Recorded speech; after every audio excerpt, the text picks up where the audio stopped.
Hello everybody, welcome back to another round of Phoenix League Dota. I'm your caster for tonight, out of the caster, and we're just gonna jump straight into this game. I am sorry for being late. I had urgent business to attend to. We're gonna be watching CLM and MLG face off for the final time this season. And off to a great start so far for MLG. They're on the Radiant side, CLM on the Dire side. Oh, I'm really sorry, guys. Very late to the party. I know. Looking at the lineups right now.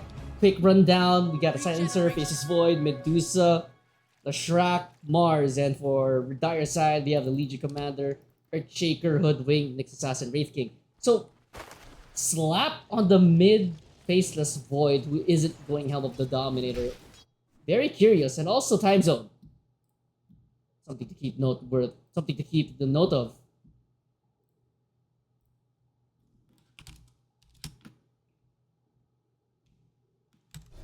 I was just informed that this is actually an upper bracket elimination game, an upper bracket final, not an actual elimination game.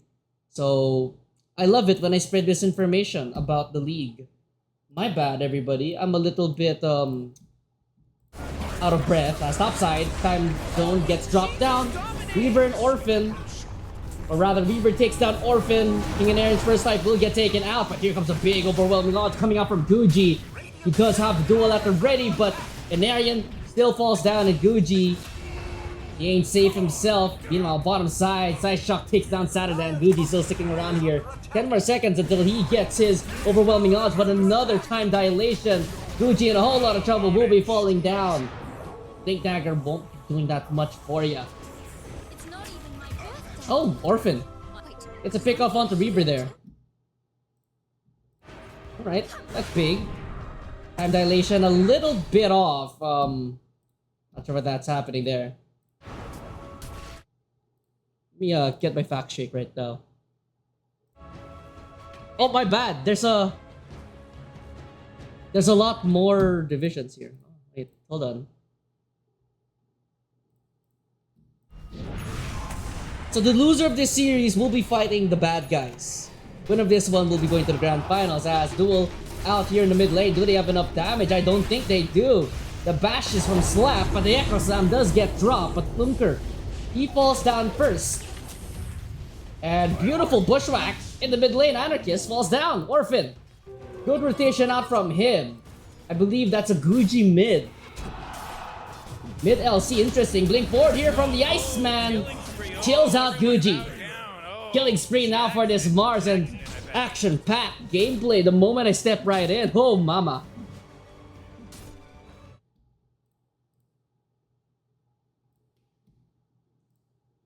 Fun times to come back to say the least. Oh my goodness gracious. I don't have time to catch my breath. Bottom side. Arian, I don't know what you're doing out here, buddy. Time zone drop down. Rate form again on King and Arian. King gets humbled. What a death for him. Dire's bottom tower is under attack.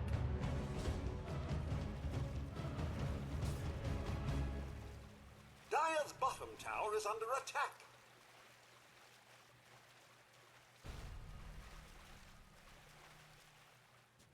Dire's bottom tower is under attack. Dire's bottom tower has fallen. Bottom tower does get taken down here by Musa. Shotgun Musa. The loser of this one, let me reiterate, the loser of this match will be fighting the bad guys, while the winner will of course be going to the grand finals.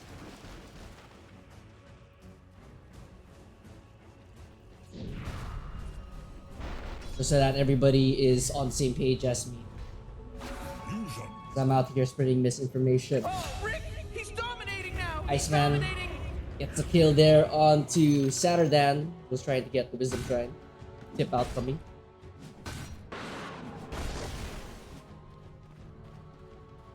Been quite some time since I've seen a Wraith King.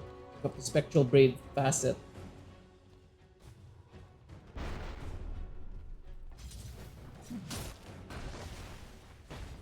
Dire's top tower is under attack. Oh, topside. Narian has to be careful. Mars. Top net worth right now. Aradan. Turned on. Oh, that's so much damage coming out. Turn around. Double stun. Double echo. What a reinitiation.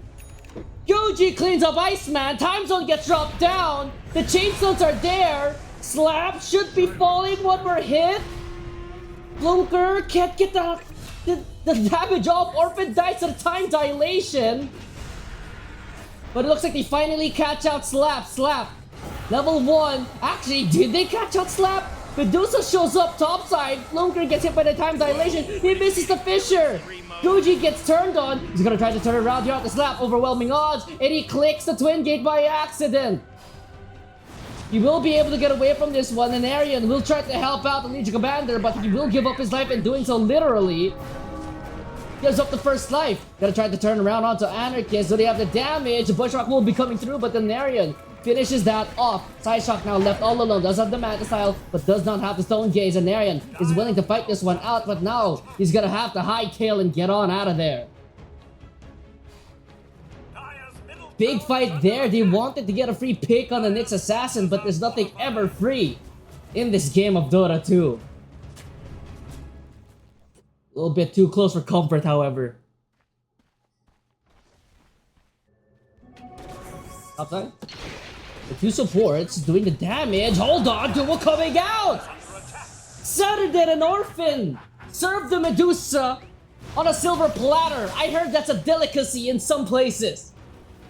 Getting some steak. Arena gets dropped down on King Anari, and Iceman catches him by the tip. Another death for King Anari, and is 1 in 5.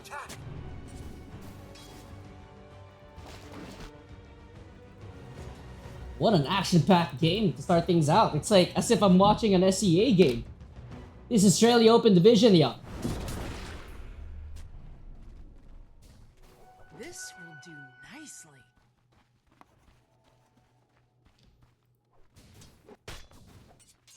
Very curious on the Legion Commander mid pick though. I'll say that much. Oops. I think I dropped the something. Hold on. Got it.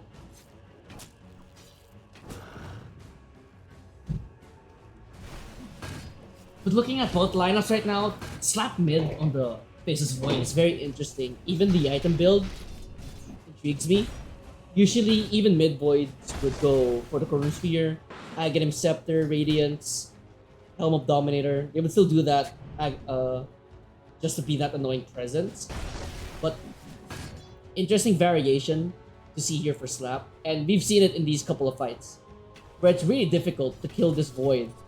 Even though Time Walk isn't maxed out, it feels like this Faceless Void is just so tanky. So difficult to kill, to burst, even with all these chain stuns.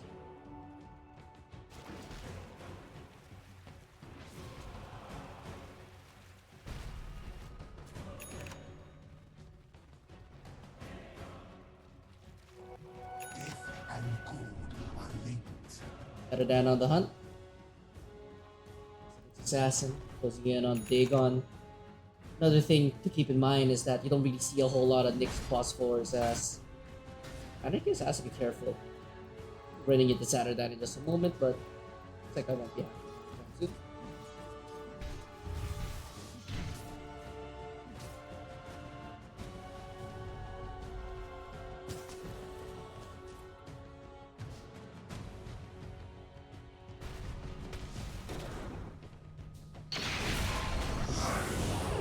Topside. Trying to get the burst there on the silencer, but beautiful turnaround. Drops the global silence. Saturdan will fall. Quite enough there. Probably needs that Dagon first. Middle tower is under attack.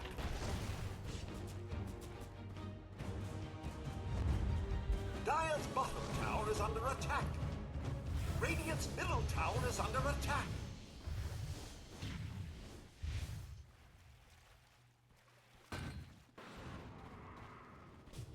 No global though. Oh, jump forward and Arian.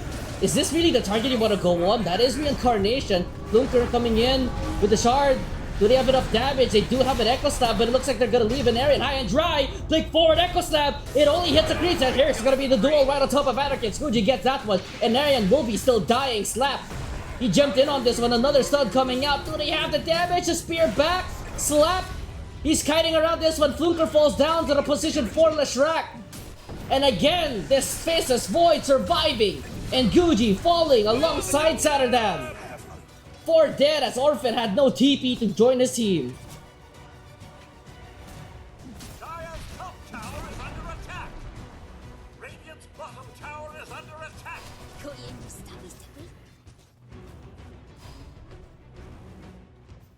Radiant's bottom tower is under attack.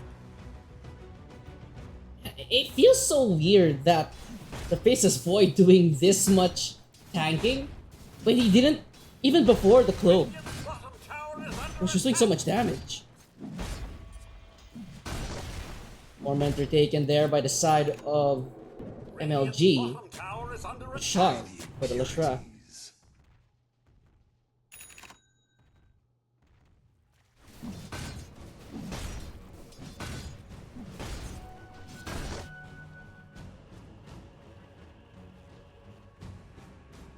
Radiant's middle tower is under attack. Your key unseen.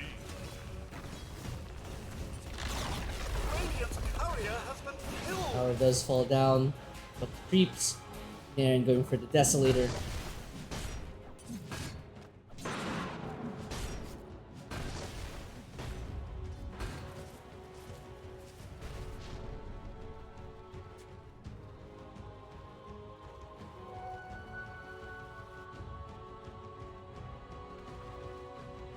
Both moving here on the side of For Your Lives Matter, and they're gonna be running into Medusa. Duel coming out. Do they have the damage? Mana depleted. Duel doesn't get the win, but they will get the kill out of Side Shock nonetheless.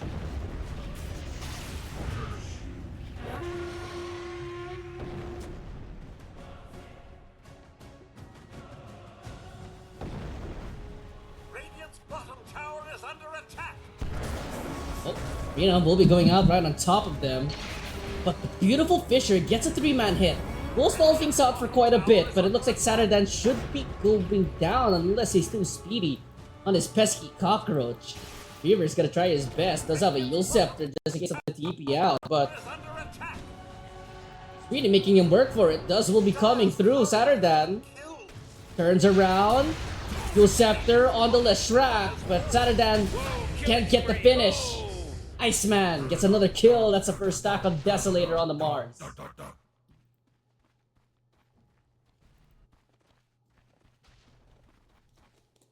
Radiant's middle tower is under attack. At the very least, Saturdan does get somewhat of a sneaky ward off here. As he was dying, I don't think Orphan in the gang knows, Radiant's or middle rather, tower Giver in the is gang under knows that it's attack. there. They're now picked up by the Face Void. Radiant's top tower is under Rather attack. closing in on an Aghanim Scepter.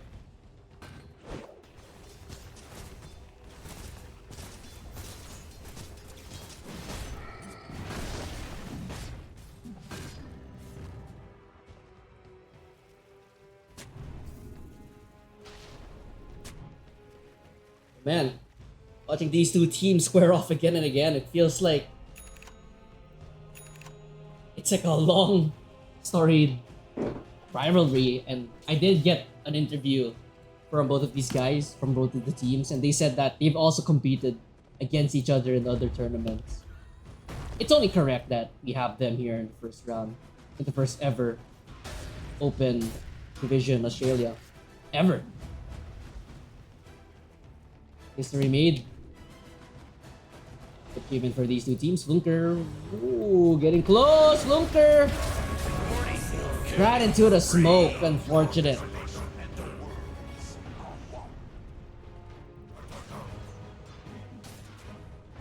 Luke on the Red Shaker. He's had so many good stuns, but unfortunately just caught out again on that one. Looking for the Yule Scepter. Actually does have the Yule Scepter. Dire's middle tower is under attack. Marion does have Desolator at the very least. Structures are fortified. Dire's middle tower is under attack.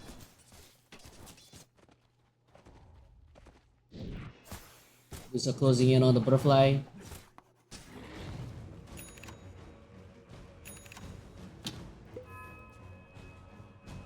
Medusa bearing on the hoodwink. That's one way to counter out the time zone on the Faceless Void. See how effective it actually is.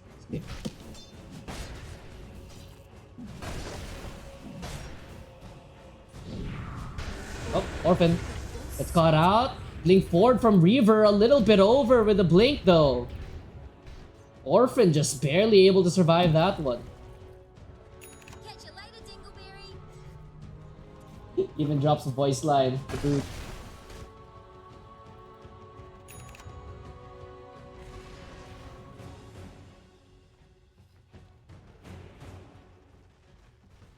Dire's top tower is under attack. Moving forward, LC gets a catch there on top of the Medusa, but the Medusa overwhelming damage! He gets a mana low, but not low enough. Medusa wins out the duel. Low on the mana department, push forward there on the Faceless Void. Faceless Void, time walked in on this one. Orphan misses, Echo Stab, it misses out! It gets cancelled, but Slap will still be falling down. Fluker trying to fight it out. He's gonna drop down the Fissure, but he will still die to Anarchist. The Stone Gauge will be dropped in the middle of this fight, and Narian in a whole lot of trouble. Iceman takes out Orphan in the backside. Saturday will be able to get the kill onto Anarchist at the very least. Double kill for him. As a 1v1 here with the Mars and the Wraith King. Wraith King willing to man fight, but he will get speared up, controlled. Can he try to find any kind of exchange in the Wraith form? No. Team wipe there for MLG. As CLM, Crumble, and Flunker again just gets caught out, unfortunately, by the Mars.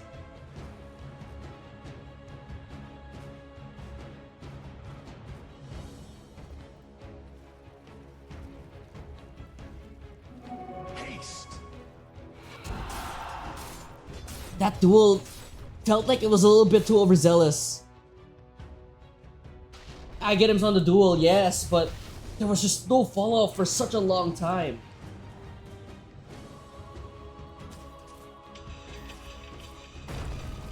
Lane, tie shot, Chain Sun. He's under the ward. Uh-oh, he's gonna pop out, gets a double stun. Guji slowly but surely walking up. Side shot, gets dueled. Gets a kill as well. Yule Scepter on Reaver, on himself. Flunker gets 3 heroes, but they get rid of the tree. Flunker loses himself up, but back down into the time zone. No escaping for him. And the arena coming out. Goodbye, Orphan, with the global silence. Layer on layer. Oh man, this guy's dominating! Anarian dead again. Have fallen before me. Guji, the only silver lining is that he get the duel win on Psyshock. Middle tower is under attack. You have to trade your entire team for it though. Are fortified. Dire's middle tower is under attack.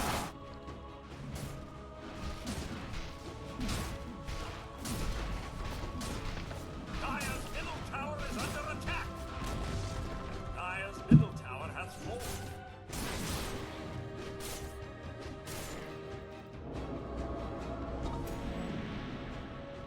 28 minutes in, 34-14 MLG. No breaks on the gravy train so far. Crystal is now on the Mars.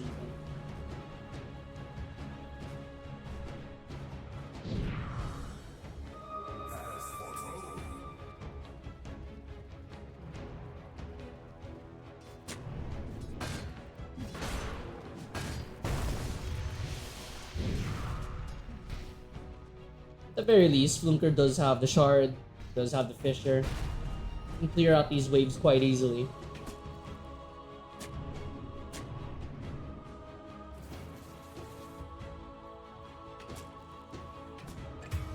Oh, Anarchist got picked up there by the next assassin, but paid his life for it.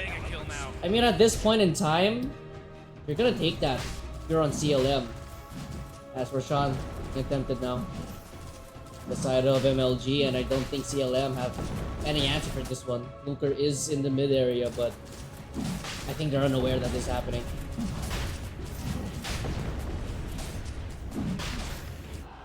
Radiant's top tower is under attack.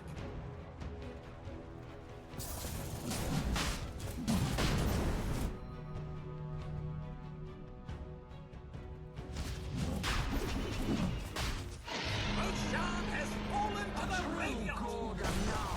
Radiant's middle tower is under attack. ED Rune even picked up here by the Medusa. Look for the Scotty next. Now who's going to be your dual target if you're Gucci? A tithe to the impurities. It's a real answer to keeping this Medusa in check.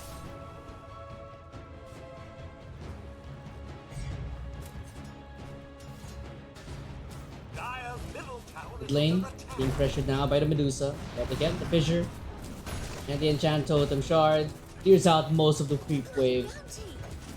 Each keep still standing. Sun's coming out here by Narian. Radiant's bottom Trying to stall for tower is time. under attack. Tower should be falling down. Dire's middle tower has Half mana though on side shot, but Radiant's bottom tower I is think it's under enough to attack. be concerned if you're him.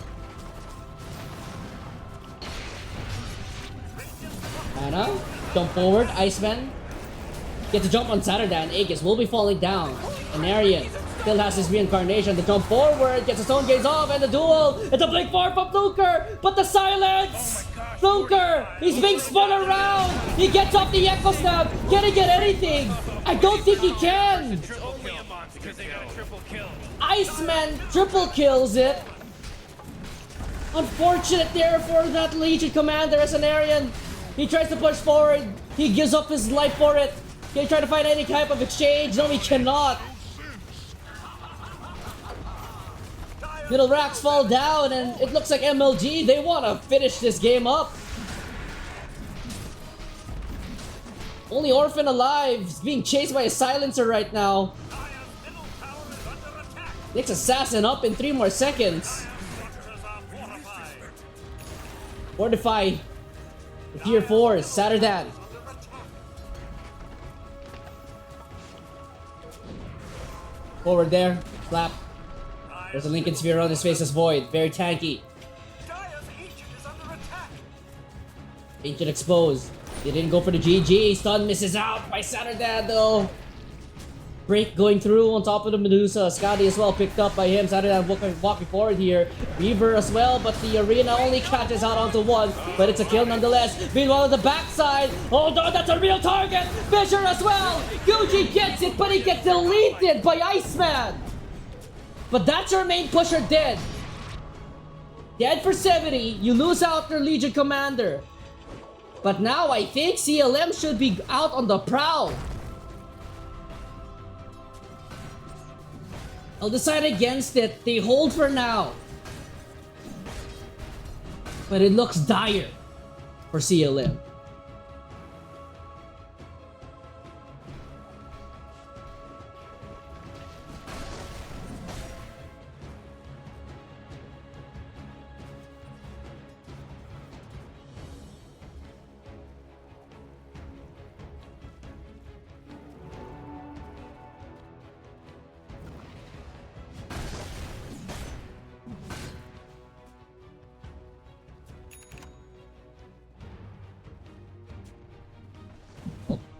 Saturday. Spots out MLG here. Dire's Ancient is under attack. 3 Dagon. Ancient is being poked down.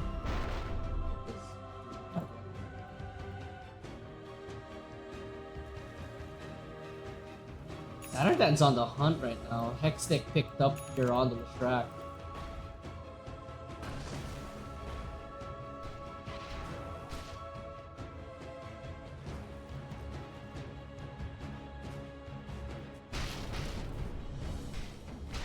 Do you want to try going on top of the slap Faceless Void? You're gonna get the duel, but here comes the Stone Gaze, protecting the Faceless Void. Do they have enough damage? Looks like they do. The BKB coming out a little bit too late. Slap survives.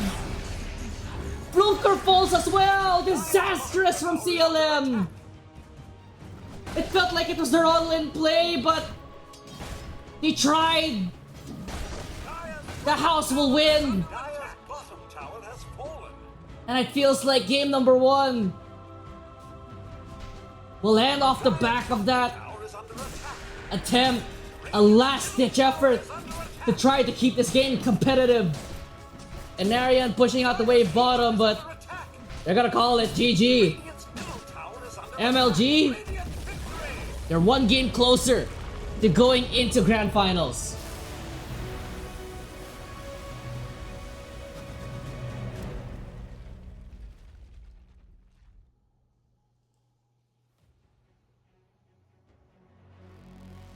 But a game number 1 there. MLG just stomped the flame out. No chance for a comeback for them. But that is just game number 1, everybody. Relax. Sorry again for being late, but it is what it is. We're gonna go into a little bit of a break first, though. Don't go anywhere. We're gonna see our first Grand Final participant punch their ticket in. But we're gonna see if there's going to be a game 3 first. MLG, CLM, more in just a bit.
Hello, everybody. Welcome back.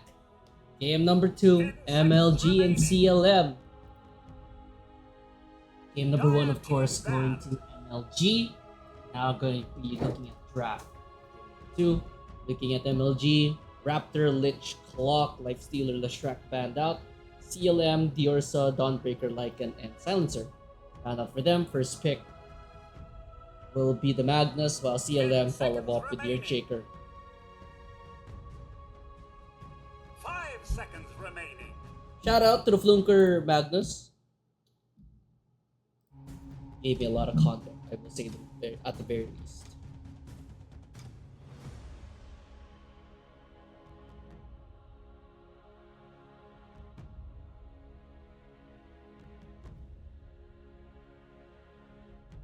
Dire team pick.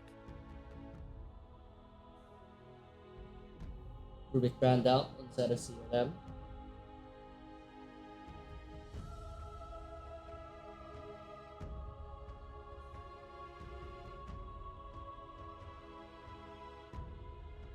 Seconds remaining. Radiant team pick. Shadow Shaman followed up by CLM.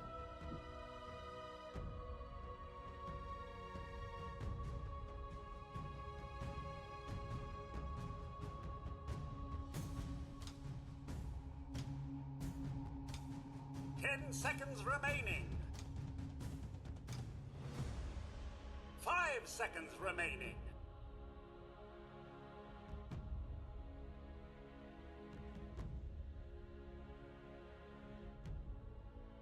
Radiant team pick.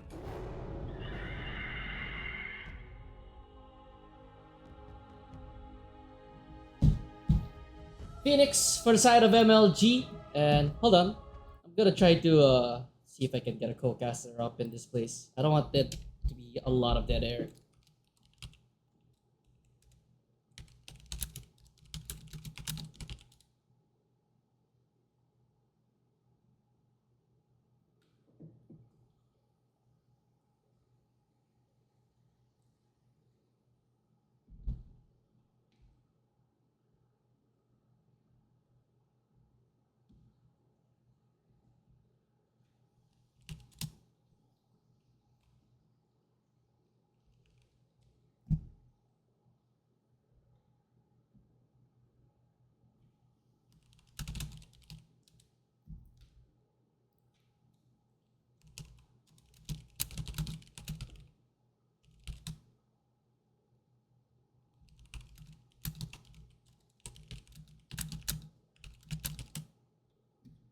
Alright, sorry. It looks like I got a co-caster for this game. Yay!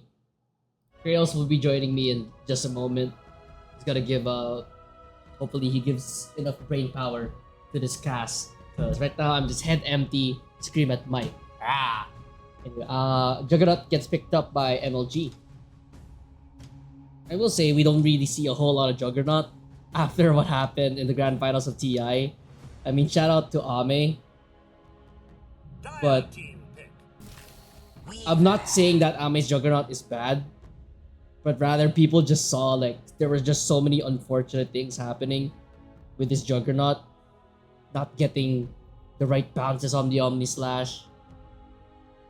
But Juggernaut's popularity, I would say, has dipped a little bit, just a little. 5 seconds remaining.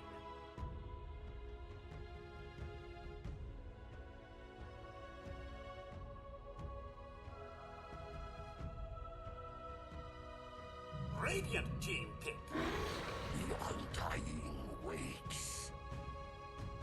Dying in Weaver gets picked up by CLM.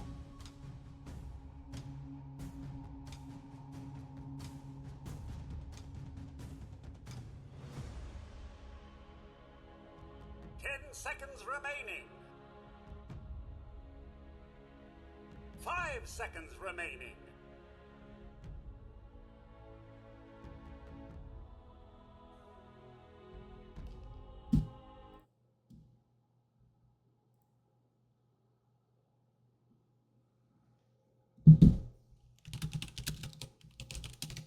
Oh, sorry, I forgot that I wasn't on the Discord call. Sorry, hold on. Let me go Is that? Thank you, Zero, for saying good luck on the cast. By the way, my name's actually not Alvin. I'm sorry to like disappoint people.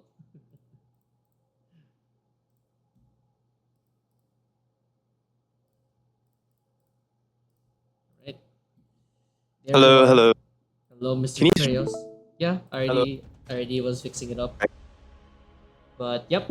Uh Looking at the draft right now, Kreos, Brewmaster was the second to the last pick for MLG, looking at everything. 10 seconds remaining. Thoughts and opinions on this draft? Okay, you're gonna have to give me like a minute to look at this and process. Take Who was first pick?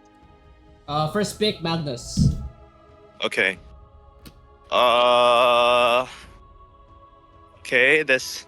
So clearly, Radiant is not picking a meta. That's for sure. And Cancelize Matter is doing an Earthshaker core confirmed. It seems that we were gonna see either an offlane Undying or Carry Weaver, both of which are also considered non-meta. So I'd say that this is likely seeming to be a comfort matchup. Brewmaster seems to be the strongest pick in this draft so far, I'd say. Predominantly because it does quite well against all of the heroes here. Especially Earthshaker, which is, quite meta nowadays, and as a core. So I think right now Radiant has a bit of the draft advantage, and they're currently looking for a +5 actually. So it's going to be a last pick +5 to round out their lineup. I'd say looking at the heroes that's left, I don't know. I'd be looking at something like a Bane or Clockwork would be good, but it's banned. Disruptor is good, but it's banned. Jakiro is also not bad. Range stun to follow up with a Magnus. Something to catch, really. Because right now, the only catch they really have is Magnus, which is RP, which is not a lot against a Weaver. So something, yeah, Lion would be nice as well if I were them. Yeah, Bane, Lion, not sure what else, but basically anything that really has a stun, because most of these stunner catch heroes on +5 are gone. Yeah, that's my take on Dire. I'd say what they need is a bit of a can't tell. I'm gonna assume that this is a Weaver carry, because up to now it does seem like a pretty free Weaver game. If it is Weaver carry, then we're looking at a mid Shaker. Yeah, because you can't do Shaker offlane against Juggernaut. And you're looking for a +3 to round up the lineup. I think it's unlikely that you're gonna do Undying 3. Sapphire. Okay. Snapfire +4. This is gonna be Snapfire, Magnus, and we're gonna see a mid puck. Okay, so they are running the Earthshaker offlane. I think this is a mistake. I actually think this is a very big mistake. Part of the reason for that is that Earthshaker against Juggernaut Phoenix literally cannot lane at all. No matter how much like lockdown you have with the Shaman or the Earthshaker together in the lane, if they play it properly or even like semi-decently, you should not be able to survive at all. The matchup mid is... Wait, is this a mid Magnus? No, that's Oh. offlane Magnus. Wait, who's the mid? That's a mid Brewmaster. Mid, what the Okay, I don't know this matchup. I'd say it probably is good for Brewmaster. You can just outlast it the puck nonstop. Yeah, and it's not like they actually have enough... Okay, they actually have quite enough burst damage. So I'd say mid-game team fights, it actually comes down to if Dire can get the initiations off. If Dire can't get a clean initiations on the Brewmaster or the Juggernaut to take them out of the fight, I actually think it's very Radiant favored. But, I'd say this is open division, so my expectations for good warding is lowered, but also good smokes are lowered. So, all in all, I'd say it's less likely that you'll pull off a coordinated like pick off in this match. But yeah, okay, over to you, Ano. Yep, thank you for literally carrying that because I was 30 minutes late to this game. I'll be honest, and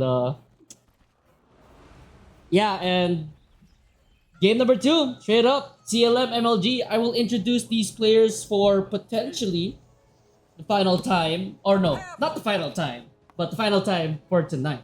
This is not an elimination, guys. So relax. I misinformed everybody. This is not an elimination game. Winner goes to grand finals. Anyways, MLG on the Radiant side. That's Anarchist on the Snapfire side. Shock Juggernaut, Iceman, Magnus, Cage on the Phoenix. Slap on the Brewmaster mid. CLM, Couriers Lives Matter on the Dire side. Saturdan on the Shadow Shaman. Guji on the Puck. Orphan on the Undying. Fluker, Earthshaker, and Narian on the Weaver. And looking at both these teams, Kreos, who is the X Factor? I mean, I feel like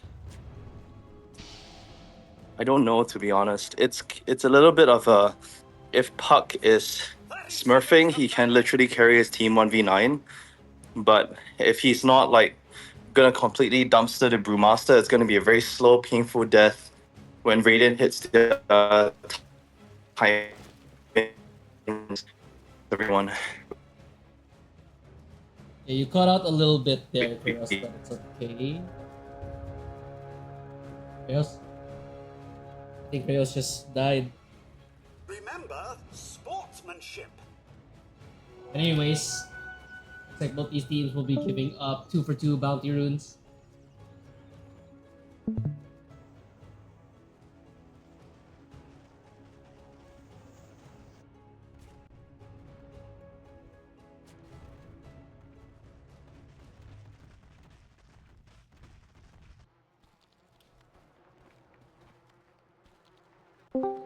Oh, he's back.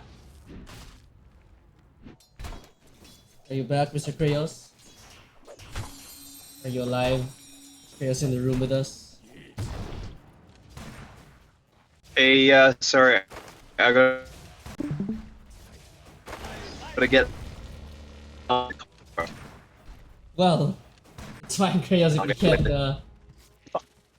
fine, Kreos, if you can't, come. It's all good, it's all good. Go fix your internet or whatever. No, I'm good. I'm here. Oh, really? Okay. I'm here now. I'm out of the car park, so I can hear. Sorry. What part did I get cut off at? I don't think I heard you on who your X Factors were. Oh, sorry. I was gonna say, if Puck is like smurfing, there is the potential to 1v9 this game on Puck if he gets a good lane for sure. Oh, Sap almost dies there, but sorry, you say. Oh damn. Yeah. So Puck, I mean, if Puck gets a good lane, he actually could 1v9 this entire game for sure. But I'd say the X factor has to go to actually the supports on Radiant. If the supports on Radiant can coordinate good like group up plays, the game is very easily won because they just have too strong of a team fight. But I am interested in seeing how many times the Earthshaker is gonna die up top. Oh, sorry, not Earthshaker. Magnus is gonna, yeah, Earthshaker is gonna die out, but yeah, because I don't think this is laneable, to be honest. It should not be laneable. At some point, yeah, but like looking at how the Shadow Shaman is zoning out this Sapphire, Sapphire already has like no tangos left, and the Shadow Shaman is quote unquote relatively healthy, thanks to just spamming the shackle, Juggernaut not really coming over to help out with these exchanges. So far, it's so good, and Anarchist started the Scatterblast level 1, which really contributed to Anarchist not being able to put out the damage with the little shredder compared to it being picked up level 1, right? Yeah, so I mean, this is the issue with I mean, the Snapfire jump combo as opposed to like a Shaman or Shaker combo. The problem is that like it's literally like free kills over and over, and Earthshaker can't lane as long as Snapfire is engaging the Earthshaker together. But I think Snapfire is actually making quite a big mistake here, trying to not harass the Earthshaker as he goes up for last hits, because all you need is like one level 2 spin, some fire, some scatter blast slow, and the Earthshaker is like minus 70% HP, and you just like wait and you do it again, and Earthshaker just dies. So I think it's a mistake for him to just like try and man up against a Shadow Shaman, because the Shaman obviously can get on like equal trade with him. Anyway, top we're gonna see a Tombstone being placed down. Clearing out the stack. But yeah, that's exactly what I was thinking. If you're the Shadow Shaman, I would say you're very happy letting the Snapfire just hit you. Because realistically speaking, you don't really want, as a Juggernaut, you don't really want to try to help out your Snapfire exchange hits with the support. You will help him out if he's hitting the Earthshaker. But the thing with Shadow Shaman taking the harassment, well, Shadow Shaman just can shackle up the Snapfire to get rid of any harass done. Yeah, the thing about Earthshaker is that he can either use his spells to secure last hits, or he can use his spells to harass. He can't do both. And usually in the lane, one of the reasons why he's so weak is because he needs to spend all his focus just trying to last hit. So if as long as you harass him while he's doing the last hit, and you keep it at 50% HP, and you're a Juggernaut, you should basically be able to, put him in a situation where he's either gonna last hit and die, or he's not gonna get any last hits at all. Which is why, yeah, I mean, again, right? It's easy for us to see though, because we are not, the ones in the game. But yeah, I agree with you there. Anyway, mid lane seems pretty favored for the Brewmaster, which was also something that I mentioned, right? The last hit potential for Brewmaster is a lot higher than the Puck. It's a lot easier for him to get denies on. And yeah, it's very difficult for Puck to harass out the Brewmaster because he's usually so tanky, and he's actually gone for an Urn, which is very interesting. Grass going out mid lane. Bottom side. Cookie forward with the spin. Blood Grenade as well. Can Fluker outrun this one? It doesn't look like he can. Scatter Blast and Side Shot. Here's the first blood 5 minutes in. And I want to touch back what you said earlier, Kreos, during the draft. We were talking about these hero picks, and you mentioned a very key word that I have noted. Oh, bottom. Wait, hold on. Mid lane.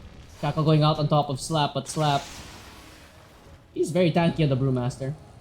But I was going to say that something that I really noticed, open division, main division, the main word is comfort.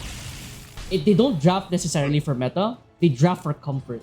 And this is, I think, CLM and MLG. These two are the teams that embody that comfort pick.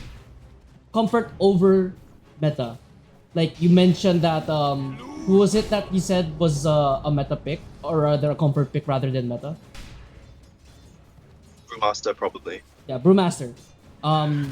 Yeah, I would say, by the way, first game, the mid laner Slap went faces void mid, and topside, they're gonna use the primal split, and it looks like the Tombstone will be dropped down, but he will still get the kill onto the Undying, but Inarian is able to exchange by getting the kill onto the Phoenix, and Saturday rotates over, gets a kill onto Iceman, but he gets turned on himself. Double kill so far for the Brewmaster, but the Brewlings are actually dying to King Inarian, and Inarian begins a chase, TP up here by the Sapphire.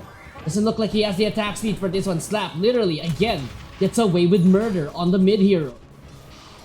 2 for 2 overall. Not too bad exchange. And then Arian, oh, he just turns around and gets a free peon on the Anarchist.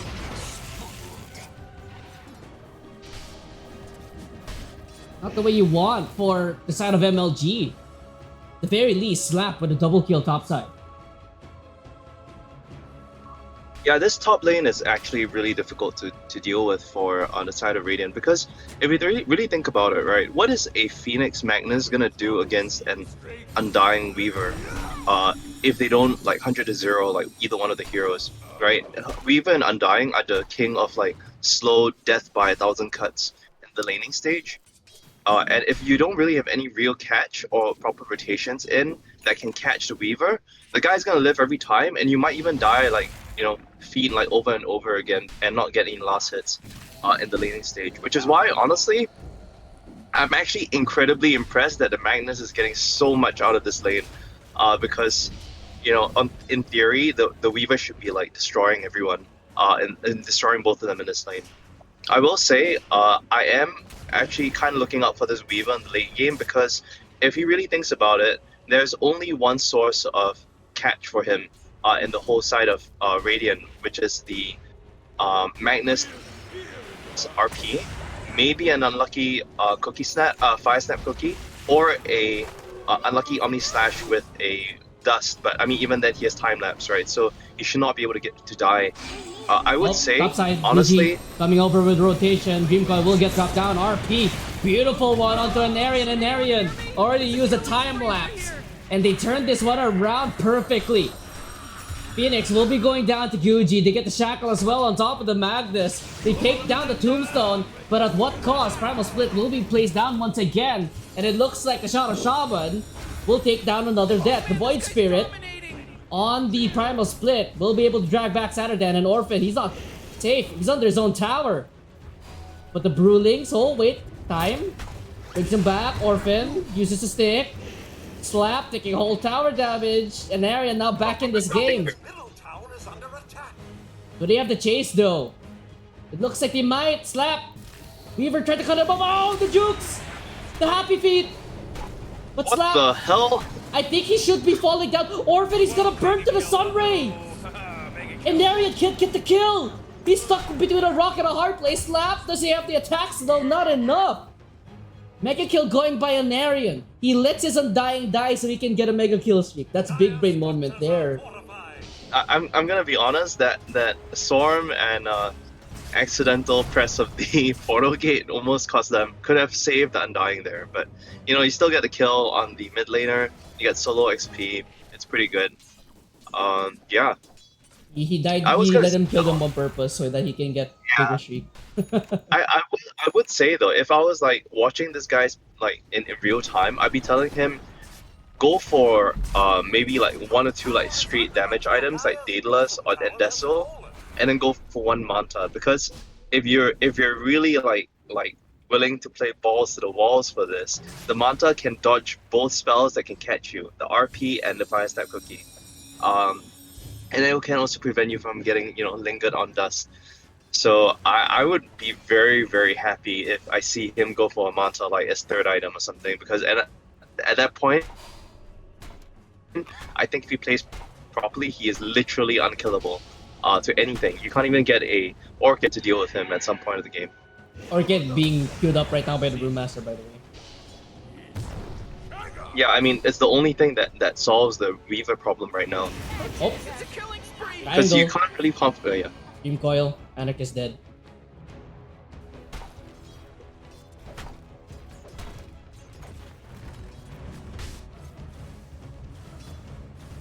Yeah, the thing about Radiant's lineup is that they actually need to just like farm, wait for like them to get a bunch of like maybe aura items or items that allow them to group together and play like S5, and then just run at the enemy.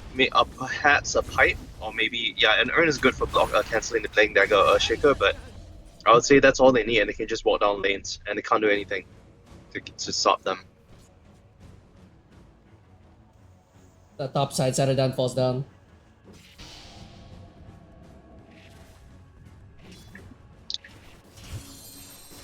Dire's top tower is under attack. Dire's structures are fortified. Dire's top tower is under Arian Can I see still the doesn't Puck have the still? Maelstrom actually. Puck is going for, or he has a Witchblade. Top side, Orchid purchased now by the Primal, or rather by the Brewmaster.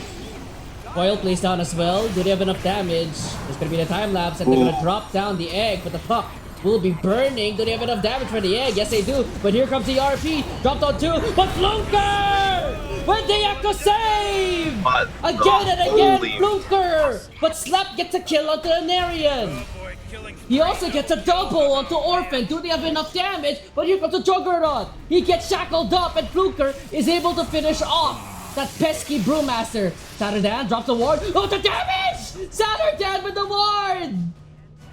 Oh my god. Iceman cleans up the mess, but the Juggernaut. Oh no. Dude, this is actually a really farmed Earthshaker. Like before Orphan. he's He didn't. Oh my god. Yeah. Oh wait, no, he didn't have the blink dagger. I thought he had the blink dagger already. Fuck. That was he just walked in and echo Did slam. he? It looked like he had a blink, Yeah. right? Didn't. Yeah, it looked like it, but he actually didn't. He just walked in. The Magnus RP'd and then he just walked in and then echoed. Oh, don't mind if I Damn. do. And that's literally the entire like early game lead that you kind of like built over this Earthshaker wasted. In fact, I would argue that you could have even shut him down a bit more, but to be honest, I mean, if he already didn't have the Blink Dagger, you know, nothing else would have really changed that scenario. They're not It's very closing in unfortunate, on the I guess. Mjolnir. Radiant's middle tower is under attack. Something I've noticed with like King and Arian's playstyle, I see in the chat that he is dubbed as like someone who does really well on strength core heroes. But it seems like if he has a relatively bad start, it kind of tends to snowball in terms of being a negative, I would say. We saw it on his Raid King last game where he basically went 1-5 as other than being chased now by Brewmaster. I mean, it but- just shows that's Oh wait, they're coming over. They're trying to help him out. Blinker blinks forward. That's a blink reveal. But it looks like they're waiting for this primal split. Orchid coming out on top of the puck. Looks like they don't have the damage. It's very messy fight. They're gonna drop down the Serpent Ward on the high ground. They have enough damage. There's gonna be a Shackle going on top of Ill Cage. no. Oh, he got caught. Clap. Oh, nice Fisher. Is it gonna be enough to block him in? Doesn't look like it. But the push forward. Oh, the Orchid! And the Omni Slash. Nice shot. Able to get his get back on the Weaver. Too deep there. No real resources left for the side of CLM. Force a tip away.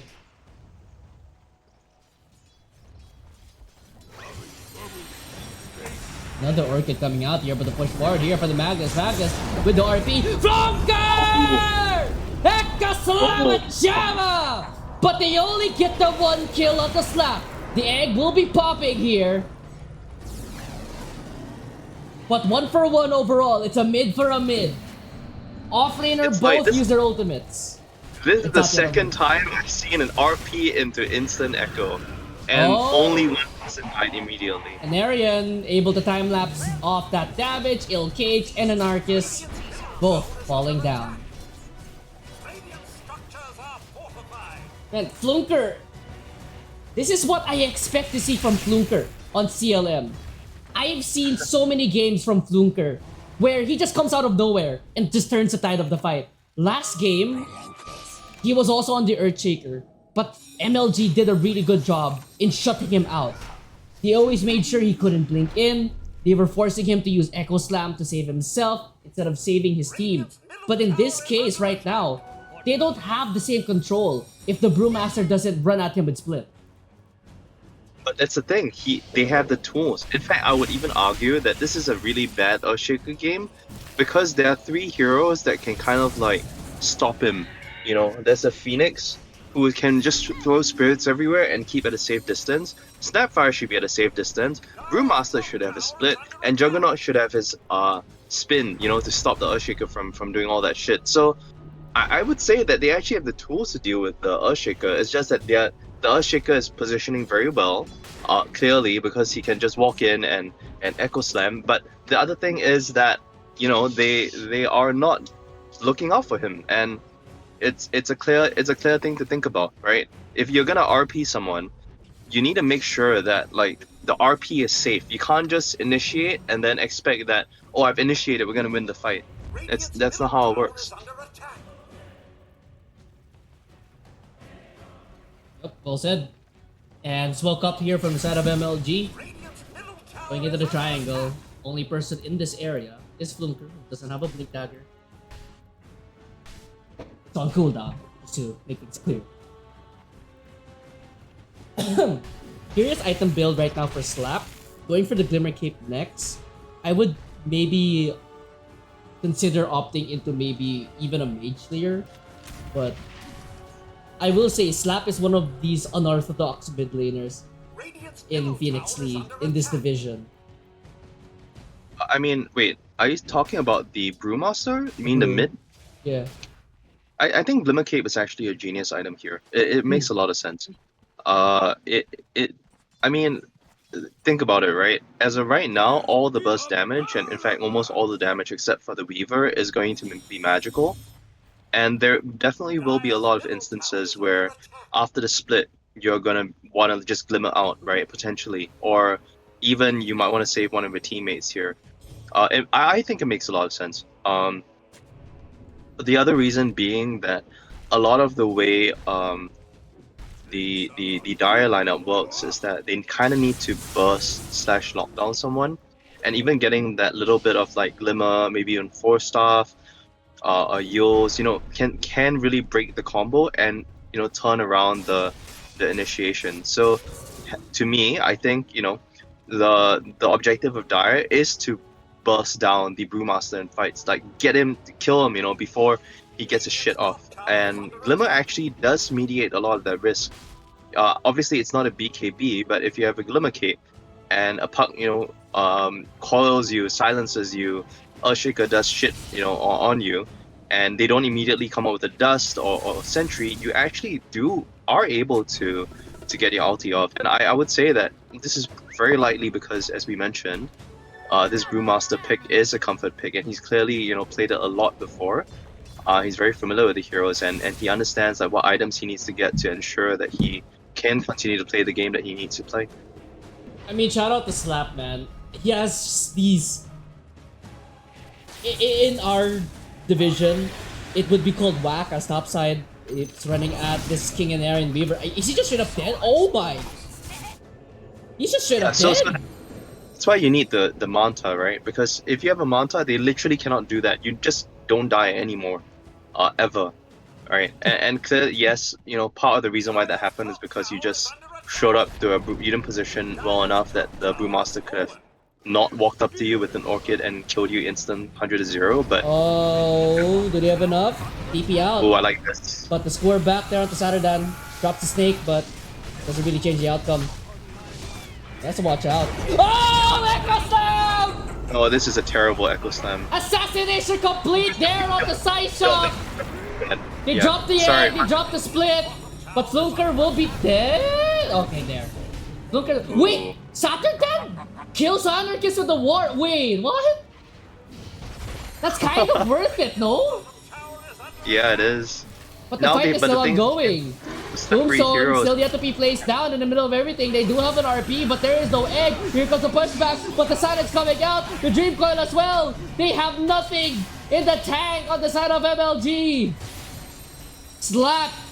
He's gonna be slowly pelted down by the 4-man unit of CLM. They stick around for too long. My bad. I actually thought the Echo was bad because it didn't kill anyone, but I didn't see that Juggernaut actually died in there. I actually thought he killed no one. Turned out to be a great Echo, and his team was actually behind him, so it was a very good way of just starting the fight and getting the rest of the team to be able to wipe out the rest of the enemies, who often might die here. Are we gonna see a Tormentor death? No, we aren't. Ah, no. I was waiting. Shout out to BBC. Like, they had like 2 Tormentor deaths and then it costed them the game. Could you show the Weaver items really quick? I'm a bit curious. BKB. Oh man, I disagree with this. I think you don't need the BKB at all. You just need one Manta, and you own the fight. But I guess it's comfort, right? Like he's thinking that I just want to go in and BKB and kill everybody, but there is an RP, bro. There is an Omni Slash. You can still die to these things. You're not exactly like invincible. In fact, there's an egg even, so you can't even there are 3 things that can kill you through BKB. So I would say that this is not necessarily a great BKB game. Mm-hmm.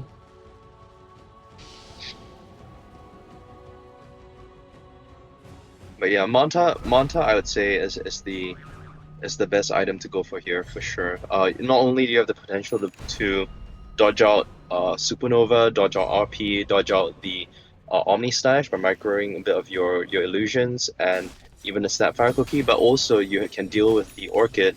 You can deal with you can also kind of like distract them a little bit with your illusions. So yeah, I mean I think it's a much better play than the BKB here. Oh, mid lane. They have the control though. I don't know if they do. The Glimmer Cape, it wasn't even Yes, top. That was a Blink But it's Dagger the- reveal on Saturday. RP, it whiffed! The RP whiffs! Dream Coil on top of the Magnus! No one is dead just yet. Sunray trying to keep him alive. Lord Gage just popped the egg, but Iceman looks like he will be falling down. Here's gonna be the egg. Will get popped. Orphan will be able to walk away from that one. Stunned up on the Puck. Echo Snap once again. Puck, he's gonna stay alive. 3 for 1 so far, and Arian died to Slap somehow. I don't know where. I think he tried to run him down and Slap just slapped him down. Oh, hold on. Juggernaut gets founded out. Blink forward. I think he's also gonna die here. 4 for 1 in MLG. Back and forth What in a- this series. Radiant's middle tower has fallen. Oh, this is kind of sad to see actually, because Radiant's there's bottom so many tower things is that went under wrong in that fight. There was a really nice like delayed initiation. Like they kind of like try to kill the primal beast, and they actually blew a shit ton of spells. They blew the ward, they blew a bunch of spells, a coil even on a primal beast who got his ult off. But then for some reason, the Magnus decided to RP no one, and then they decided to fight into the ward, the shaman ward, which is like just slowly killing everybody.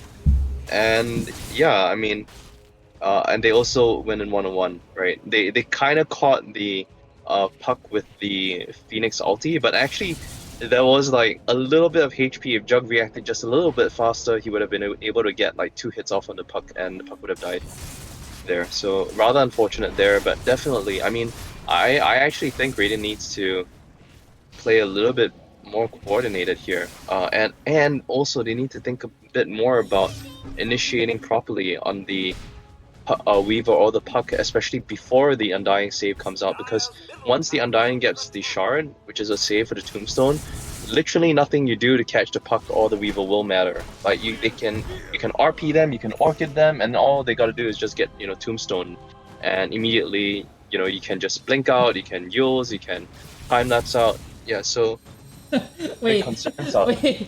Shout out to Flunker and shout out to Plate. I'm looking at Flunker's name. It's Plate approved.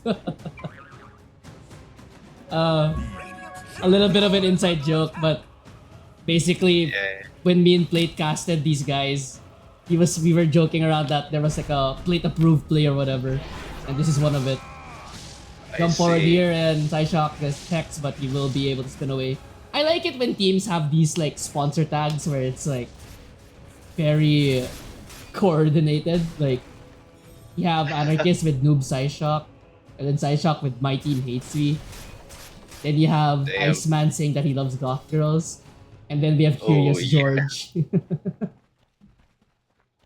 Radiant's Control top your tower is emotion. under attack.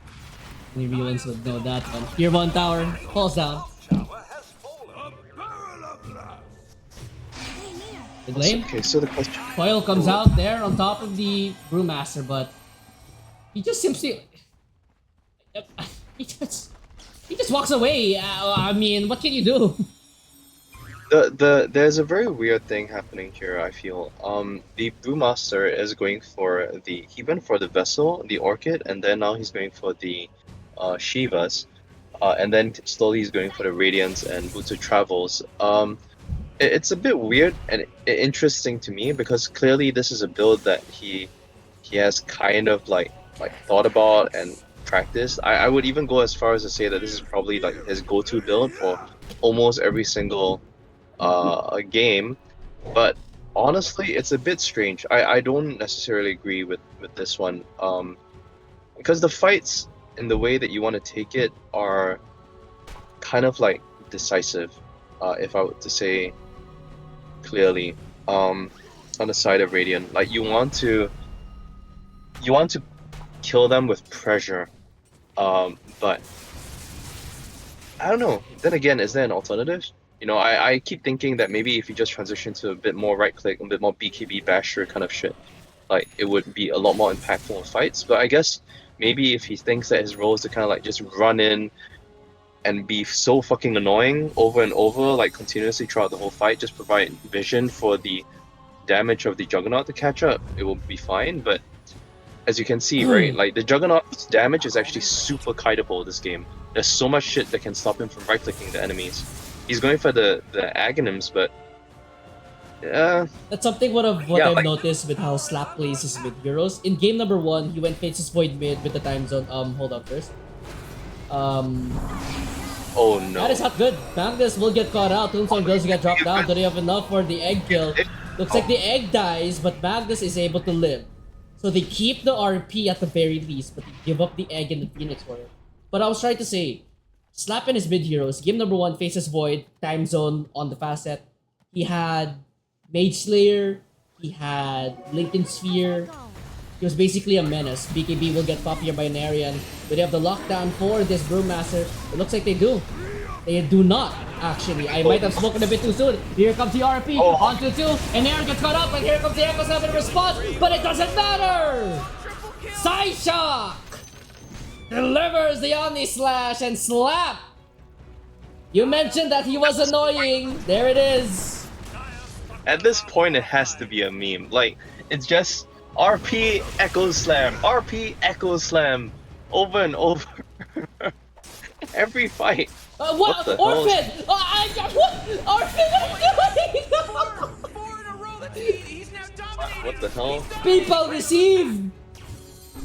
All right. So this is the kind of okay. So now the next fight that we're gonna see if Raiden continues to push is the kind of gameplay that should win them the game, right? All you gotta do is just group up as 5, wait for the Magnus to horn toss, skewer back into your team, and just continuously like pressure lane towers and stuff. Stop being caught out. You know, like just stand in front of this tower, be in good position with your team. Echo Slam is already used, so you don't even care anymore. You just stay around the healing ward, and they're gonna make a move for Roshan, please. Are they? Yeah, they are. So they're gonna make a move for Roshan, and then they're gonna continue pushing bot, I assume, which is correct, right? You guys just need to, Radiant just needs to group up as 5, and then just, you know, walk down a lane, play relatively, you know, cautious of the Echo Slam, but otherwise just group up and make sure that you pressure towers, right? Otherwise, they can't really do anything to you that way. So you are going to see a smoke coming in onto the Roche pit by Dire side, and they know that this is happening. Oh my god! They get the kill on Roshan! Snatched down by Psyshock. Guji, he's in the middle of Shaman is everything with a fine. Dream Coil. Shaman will be falling down, but that's a really good placement of that Serpent Ward. Psyshock is pushing forward there. This Serpent Ward doing so much work. They will take down the Juggernaut's first life.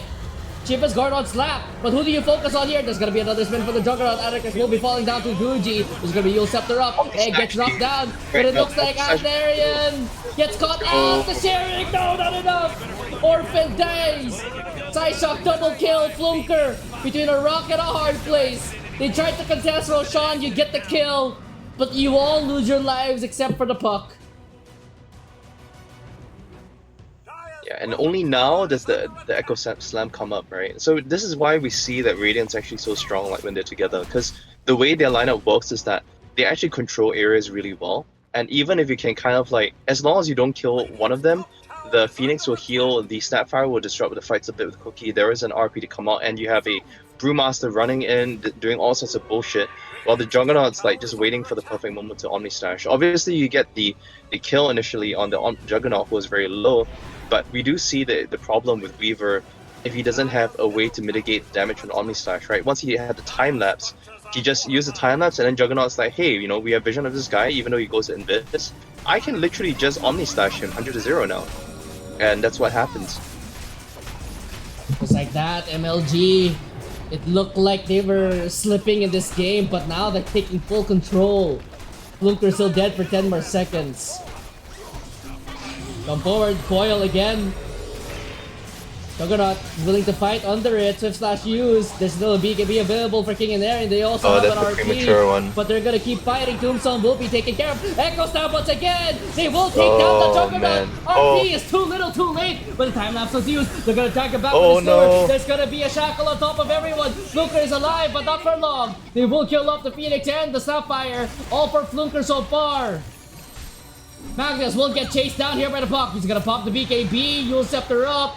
Stalling for time. Skew him. Pop. Let's go. Juking, diving. No, Oh it's my not God. enough. The Parasma kills him off, and it looks Oh like my Slap God, is the last dude. to fall.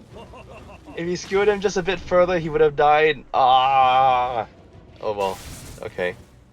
So that was very, very strange. So basically what happened was that there was no Omni Slash on the Juggernaut. The Juggernaut initiated with his Swift Slash, and then he proceeded to immediately spin when the Weaver was on top of him and then hit the Tombstone.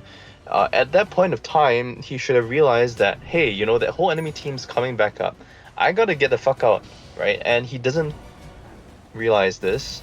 And Urshica gets a perfect Echo Slam on him, which should not be an issue if the Phoenix or the Starfire were ready and further far behind to stop the follow-up damage from coming in, but they didn't, right? They didn't have Egg.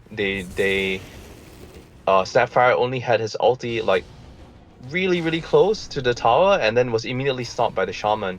The RP was okay, but he RP'd and then skewed away from where the Starfire was throwing the kisses as well, so there was no follow-up damage there. I would say that, you know, a bit of a blustering like fight there, but they do get 1 Rax and a tower, so it's not all for naught. We are gonna see. But your small gold lead slips yeah. away though, Krios. You were only up by 1k, but now a 5k swing essentially after that fight. I would disagree with that assessment actually. I think the concept of spells, like your team being near you in this case and your spells being up is a lot more important than the network swing. Like for example, right now, if Radiant clashes into Dire, and they are 5 men together, there's no way Dire wins. It's just simple as that. They are gonna group up, and it seems like they're gonna go for the Torrent play on Dire side, and Radiant's just gonna farm, or they might even just. Yeah, okay, no, they're not gonna run into them. Both Tormentors going I mean, by way of CLM, by the way. Hats off to Dire though. I think they're starting to play really well. Like this, Urshica is setting up some really nice initiations. Oh my god, I'm gonna see an initiation go on. Forward. On the back. Oh, On the backside. back, you see the Shaman actually trying to get a solo kill. He has a barrier rune. Oh, they're a putting shield down rune. so many ultis though, and they're all disengaging on MLG. But this is good. This is good for Radiant, actually, because one of the big problems of going high ground is actually the Shaman board. Oh my god. Flunker, where did you come from? They get rid of the Magnus. There's no RP available. They're gonna get the dust off, but in the bottom side, Weaver getting controlled up right now. Does get the dust off. He will be able to run away. There's gonna be a Dream Coil right on top of the 2 supports with the Aghanim Scepter up the front. where He will Omni Slash shred through him. comes in. Here comes the Omni Slash, but it's only on top of him and dying. The Egg will be able to get Oh popped my god, here. he killed. But do they have There the was no damage? vision on the ground. It doesn't look like they do. went in They get the this and stun Omni off. Slash was Phoenix. wasted. He falls down, 3 dead. Oh, CLM no. doubles their gold lead in just a blink of an eye. Dude, that fight was 100% just lost based on lack of vision. It was so like Dire just saw them more than Radiant did. That's it. Like it was just so easy for them to get spells off. You got a perfect echo just because you saw that the whole enemy team was clumped up and your team was nearby. And I mean, it's very unfortunate. Omni Slash was completely used too late, and was completely wasted when he used it because there was no sentry or dust in place of that fight as well. So unfortunate. So unfortunate. What can you do? Nothing much. 11k The gold thing lead. the thing also is that vision should be provided by the Shiva's guard on the Primal Beast. Like the whole point of Primal Beast in this particular Brewmaster. like lineup is that, Brewmaster, is to like use his splits and then run in, lock down someone, get somebody out of position, basically provide vision. But the Juggernaut was just way too fucking far in that fight, and they were just so uncoordinated there. There is a Bling Dagger coming up, as well as a Lincoln Sphere. What? Why? Huh? I don't get it. Why are you going Lincolns, bro? He's just so concerned about the Hex and the Shaman, I guess, but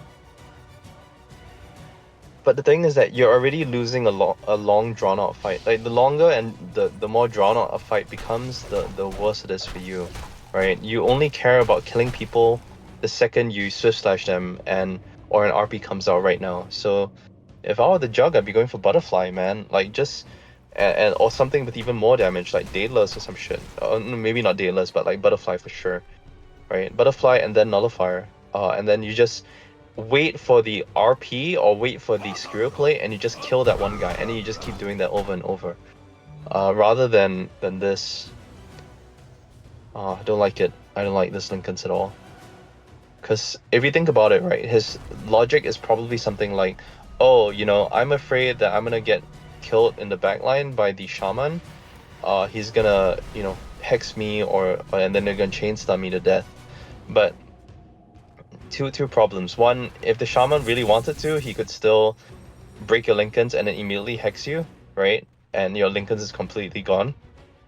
The other issue, which is more concerning, is that you should not be the person being initiated on in the first place in these fights. It should be you guys. If all goes well, your team should be able to go in, get vision for you, and then you blink in and then you Omni Slash and you kill everybody. That's your job. Like, do your job. The Lincolns is literally not. Well, okay. I'm just gonna shut up now. I have said enough. like it's a little bit of downtime here in this game. Everyone's farming up. Almost a Daedalus on the Weaver. Puck closing in on the Mjolnir. Dying closing in on a pipe or starting to buy a pipe. Flunker on the Earthshaker does have 4.4k gold. I think he's trying to bulk buy that Octarine core at this point.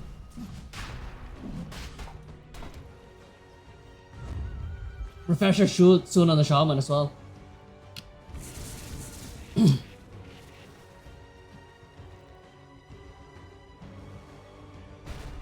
Invisibility.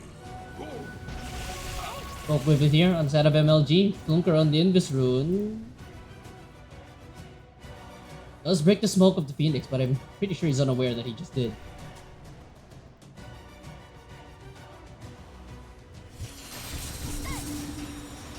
Fuck, now has the Mjolnir. Juggernaut?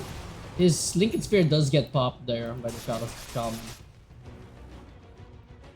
Pretty sure both teams are now aware that Roshan is now available. BKB now, by the way, picked up here by Slap. And they see him walk in. Oh, is he gonna try to jump in on this one? Link out. Oh, top side. Hold on. Shadow Shaman is going to live that here. Top fire. Drops down to Mortimer's Kiss. It's a damage on top of the Juggernaut. It's enough! Echo Slam as well, but Fluker taking a whole lot of damage from the Sunray. It's gonna be a 2-for-1. Buyback available on Fluker. Serpent Ward is dropped down. But meanwhile, Anarian finds Anarchist. He's gonna push on forward. Looks like they want to try to fight this one out. He does have a big Lotus, but the RP gets dropped. Can he get off the time lapse? He barely gets it off. Orphan with the heal. Keeps him fighting. Keeps him up and going. The chase is now on. Buyback the damage from Anarian. Deletes that Phoenix. And now the buyback from Flunker. Should secure it. He doesn't use the Echo Slam. I think he thought that he didn't have the split, but nonetheless, Anarian cleans up the mess. 4 dead once again, and now MLG, or rather CLM, walk into Roche Pit.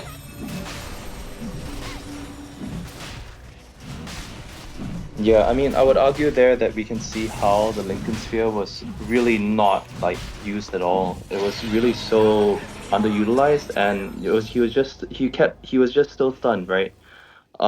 He kind of got a good reaction to stop the Echo Slam from killing him initially, but yeah, then after that he was just too vulnerable, right? He needed to reset, run out, use his Blade Dagger to wait on the side, and then just wait for a good opportunity to blink in and then get a kill again instead of like trying to man up in that situation. But yeah, I mean, overall, the Earthshaker, did the Earthshaker buy back there? Yep, he bought that. Yeah, I mean, he played really well, I would say. Even though he died, like he recognized that. I think he might have called to the Weaver to still go back in, because he recognized that most of the spells on the Radiant side was used already. So a call must have been made to, just go in. It's okay.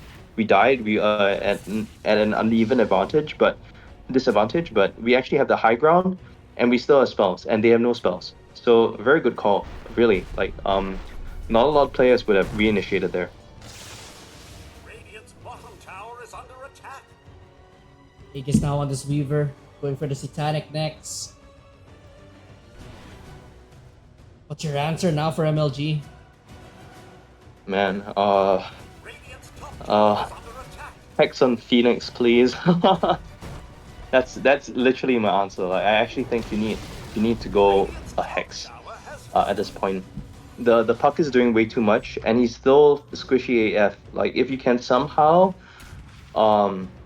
skewer back, just wait for the skewer back. I think it's the non-itemization answer. Like, if you guys can smoke and be patient enough to just wait for one skewer back play into a quick kill without being exposed enough to get echo slammed or be close enough to get echo slammed, I think the fight becomes extremely easy, for sure. And we're gonna see the Juggernaut consider the Basher and then go back for the Nullifier here. I mean, and we know, right? The reason why he's struggling. I mean, what are you?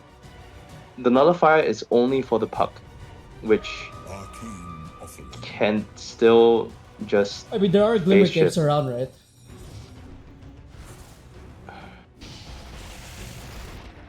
There's one. Two. On the Oh. Shaman and the Undying. Yeah, but dust exists. I go for Dust when you can continuously purge them.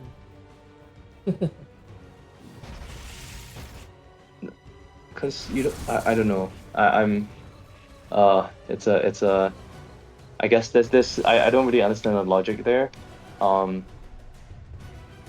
From what I'm seeing of the fights, the problem is that he's not able to output enough damage in these fights. He's not able to,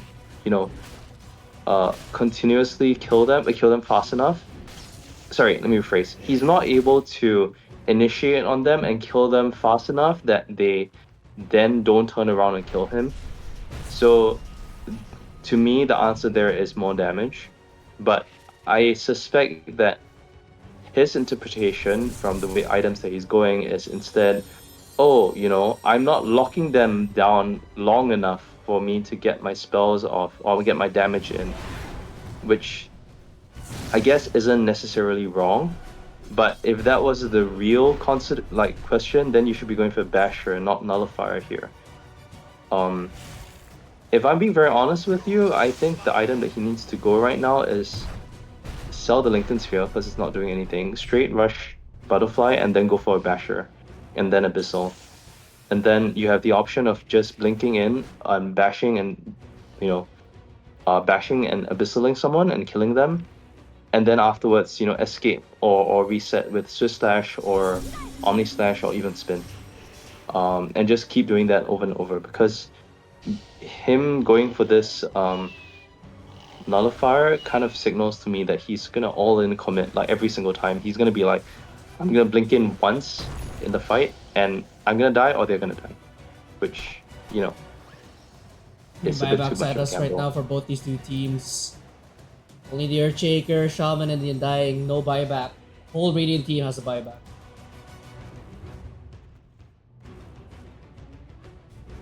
They share my form, but not my calling.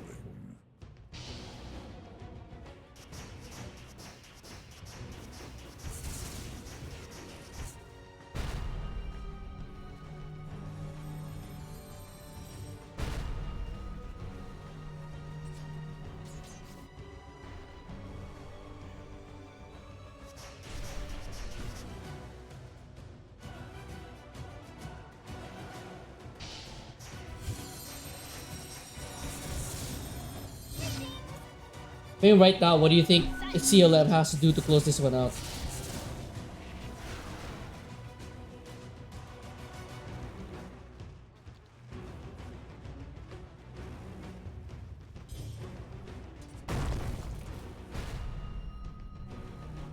Chaos? Sorry, I was muted. My bad. Sorry, what did you ask? What do you think CLM has to do to close this game out? Force Game 3. CLM? You mean the team that's winning really hard right now? Yeah, like obviously you did mention like how MLG can come back into this or potential, but so far CLM they've been, I would say they're playing this really safe, right? Nothing against them, but it Right, seems right. like they need one more blow to MLG. What kind I of mean, opening are look, you waiting for?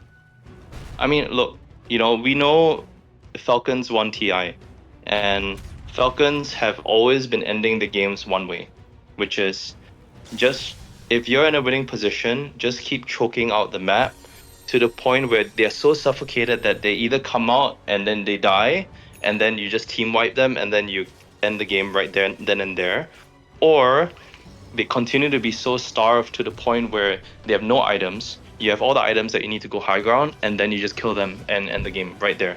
But I mean, so I agree with this approach, right? Just, you know, be patient, just wait, you know, just chill, farm it up, one in front of their base.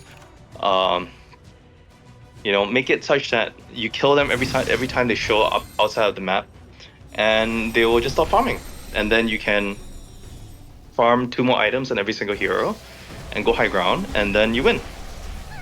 Oh, So, Tormentor you- almost that was close. killed Saturdan. Ooh. I mean, he has the passive, so it's okay.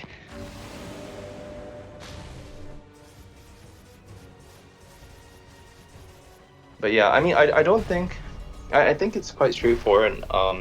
Honestly, for CLM to win, which is just it's 3 words, right? It's just called "Don't go high ground," and you win right now. Oh, Orphan. Gonna get dropped topside. Glimmer Cape saves him for now, but Dust coming out. He does have the Tombstone Shard. Curious to see if he'll use it, but Silence coming out. Tombstone, or rather the Undying, gets taken down, but instant respawn from him. To rejoin his team Yeah, I'm there. actually surprised that that was not punished, because he actually took a lot longer to die than I expected, but his team was like, you know what, we're just gonna go high ground now, and we're gonna push. Which I disagree with, but you know, there is a shaman, so you do have the capability to really punish the commit in another lane by just pushing without actually risking anything. And there is a refresher on the shaman, so bear in mind, like, as soon as you take a fight anywhere else and shaman's not there, you're losing a Rex. Gonna take Roshan set of instead rank. there. Looking at the buyback status right now, Trails, all 10 have a buyback. Oh, pattern eternal. Okay, trivia question, Anno. If you are at this point of the game and there are 3 lanes and you're Dire and there are 3 lanes to push, which lane do you push first? I don't know. Top? Why? I like top. It's my lane. Oh. Okay, the answer is top, actually. Oh, we're gonna see a catch, but no, nothing's gonna happen. The answer is top. And the reason for that is because you should have control of their outpost, and it is an opportunity for you to TP there if you need to buy back and stuff. So the strongest lane that is yours is top, if you are able to get the outpost, for sure. Refresher on Because the puck, obviously by when the you way. push high ground, sorry. Refresher on the puck, by the way. Like 3 refreshers nice. available. Yeah.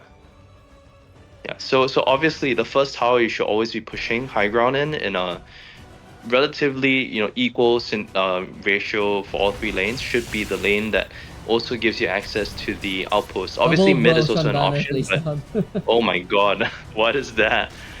Okay, I mean it works, blink in and use defensive spell immediately. There's gonna be a skewer, there's gonna be RP back. Could they have enough damage though? Gucci Big drops RP, down the big Doom RP. Coil with the Omni Slash. They will take down the Undying. That's the first time back. Echo Echo Slam! Slam, ooh. Flunker! Delete Side Shock. The egg will get popped. Everyone's out stunned. That was a refresher! Omni Both slash, Serpent Omni Lords slash. placed No, down. just slash. Do they have the damage, however? I don't know if they do. There's still a refresher shard available for this Weaver. He's gonna try to man fight. They'll take down one Serpent Ward. Both Dream Coils placed down. Both Echoes used. Both both Serpents used. What? Oh man. You know, if both Serpents were placed on at the tier 3 tower and was just hitting the tower, actually the fight would have been won by now. I'm not joking. But okay, it's fine. And honestly, good try from Radiant. I think it was great. The point remains, right? They baited out. I think Juggernaut blinking in and spinning seemed very weird. But it actually achieved the result that he wanted, which was bait out a good opportunity for the Magnus to get an RP in, and then get the Snapfire to rain cookies down and get quite a few people low. Which actually did happen, except for the fact that you only killed off the Undying, because obviously your team is not strong enough to deal with that. They're just so far ahead, right? 42k gold lead, holy shit. But the other thing to note was that Juggernaut actually tried to commit there on the Omni Slash on the RP people, on the RP people, which is actually something that he hasn't done the whole game. And I would say that it was honestly a good attempt. Unfortunately, he didn't go for damage items this game. So what that translated to was Omni Slash did not do enough damage to kill the people in Omni Slash in the RP before they could just escape with all their other stuff. But I like the way Raiden tried to take that fight, but it only gets harder from here. Dire just needs to save up the spells again, their refreshers and everything. Get yet another item. Their 6th item, their boots replacement item, and do it all over again. This time it's gonna be even more impossible because Juggernaut bought back, Snapfire bought back in that fight. Now you're not gonna have them have those buybacks. 40 seconds. Roughly for every refresher on the team of CLM. 5 minutes until we get tier 5 Krayos. 5 minutes until potentially, or rather, and every minute that passes for the side of CLM, it looks closer and closer to a game 3.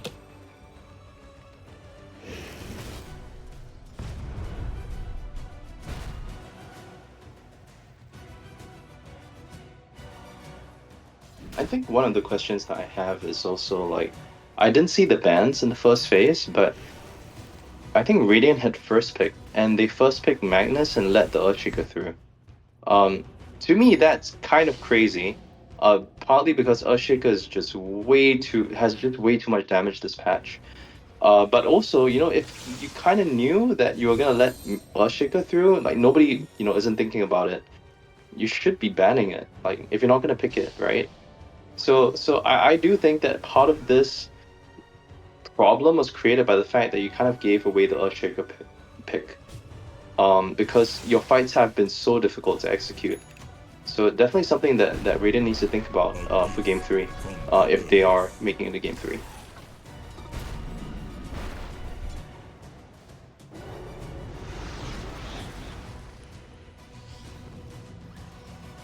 Gem there on the Undying will be able to get some D wards off.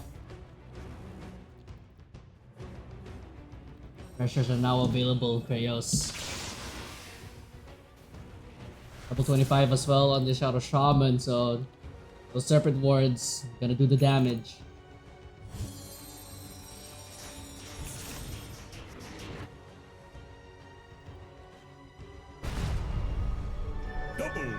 Man, I just really want him to put the wards on the tower and get them to hit the tower. Like, it will die in like 5 seconds. You just need to put the wards on the tower and then, get them to kill the Rax. And then, after they kill the Rax, you can get them to fight the rest of everyone. But put them on the tower, dude. It's literally free. They take like 20 seconds to kill both wards.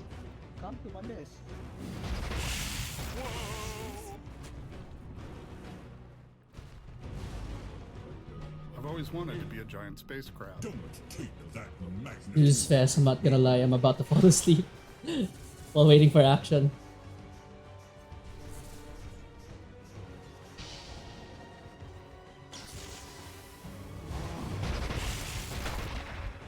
Okay, how about we make it a bit more interesting for the viewers, and you put it in player perspective of the of the Too Juggernaut. lazy. Yeah, Too why don't you put it in the lazy. player perspective? Oh man, Oh dude, put it in man. player perspective. Someone, Oh man. you'll Too see it being lazy. a horror show.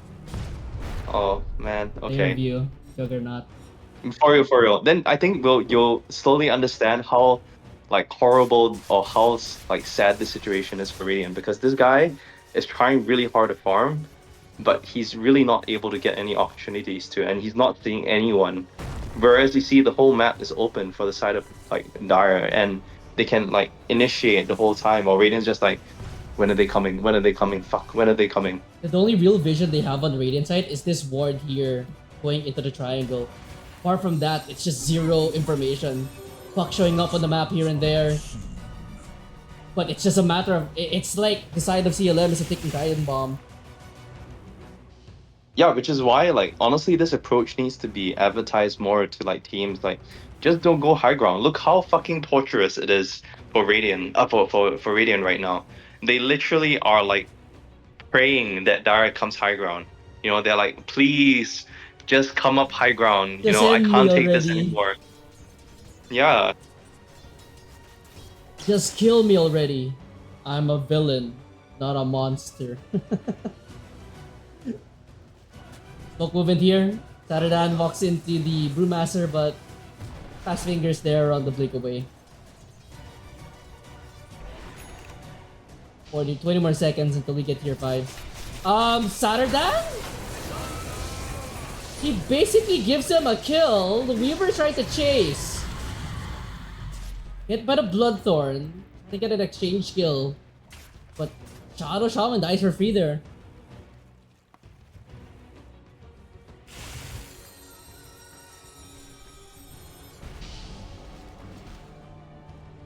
Your 5 items now available. And Roshan is also walking down bottom. Weaver catches a glimpse of him. And now, MLG decided to find their timing in this one. Smoke up. Shaman dead for quite some time.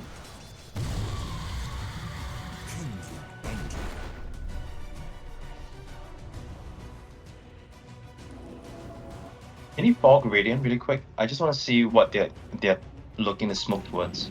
Like, what do they see, and what do they think like they want to Okay. go? You absolutely see nothing. Arian? Okay, they see a bit, but Oh, the puck! He's gonna jump right on in. He's gonna get feared as well. They can't get it off. They use after until now. And the Omni Slash going. The puck will die! And Arian gets hit by Omni Slash. He will get off the time now. He's gonna try to run away from this one. He does have this. He panic. Won't pop this one. But the solo RP. And Arian is also dead. Buyback coming out from the puck. Double buyback coming out. They do not want to give this Roshan. 10 more seconds until the Shadow Shaman comes back up alive. Tower is under attack. Radiant structures are fortified. Come, let's off a roar. They refresh on the puck. They have another round of Fume Coil. Gonna be a tombstone in the backside. They're really trying to solve this one out. Here comes the jumping once again by the puck. Echo Slam from Fluker, but they respond in the RP! That's a dive back on the puck! MFC dying will get popped here by Fluker, but can he get any of these kills? Another Echo Slam will be coming out, and Arian will be able to take down the Juggernaut. Brewmaster will buy back, but Fluker, King and Arian takes down the Iceman. Triple kill for him. Fluker is still alive. He'll get the kill on Ilkane. Buy back, buy back, buy back. Come one, come all. And Arian with an ultra kill. Takes down Slap. Fluker finally dies. But the value. That's Roshan. CLM, avoid disaster. Goodness gracious, Kratos! yeah, I mean, okay. So recap of what happened there, right? Was basically we saw Dire was kind of split up, right? They knew that Roche was coming. They were literally just waiting for Roche to happen. They got the kill on the Shaman. Raiden got a kill on the Shaman and was like, you know what? All are kind of pushed out. Let's just smoke and try and look for something. And they recognize that Roshanno's bot. And they're like, you know what? We we want to go here anyway. We know that they're gonna try and go here anyway. They see a Weaver, initiate on him, and then they take a really nice fight. Legion But Desolator on the Weaver. yeah, the problem is, Dire is just way too ahead in net worth. There's a freaking Helm of the Undying which comes out and allows Echo Saber to come out a second time. And Weaver is just going to town, like Up he again, is unstoppable save. right now. High shock, that was a Oh. sub slash. We have the damage, Shackle, Banta style. They can see Man, saves why are him there. people still picking Juggernaut nowadays? I can't take it. It feels so sad. When you get to late game, Juggernaut is like no longer a hero, man. She was bad. Oh, score back. Bit of the damage with Flash, Omni Slash. Looks like he will get the first life there of King and Arian. Does have the BKB, Cheese, Refresher. He has a lot of things that he can use, but there's gonna be a jump forwards out of that, taking a whole lot of damage. He does have the Refresher out there ready. No Mega Creep just yet. They don't want to try to keep chasing. Blink forward here from Sideshock. They're even going to use the Wonderful Kisses. There's going to be the refresh. Do they have enough? There's going to be an RP in the backside, but the Juggernaut is being controlled. You will be able to take down the kill onto the Shadow Shaman, but the coil will be coming down onto the three heroes. Looks like the Mags will be dying. Buyback coming out from the Shadow Shaman. And the Omni Slash as well. The Buck will be dying again, but hold on. They're going to get the kill onto the Weaver. Wait, the Weaver's dead for 2 minutes. Buyback coming out from the Shadow Shaman. Flunker was just not there in that fight!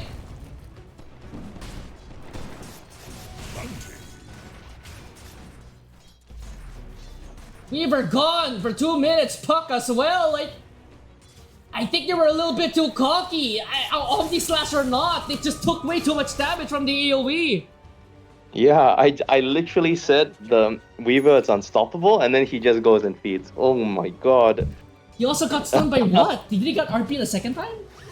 I suspect it might have been the Basher. I actually was not able to see the whole fight clearly because a bit of lag, but I mean, just looking at it, objectively speaking, we're gonna see a nice cut here coming out from Shaman, but there is still creeps coming in, a second wave, which is not gonna do anything to stop the. They're gonna go for the GG push, the turnaround. Oh no. What is Flunker happening? has to come up big in this one.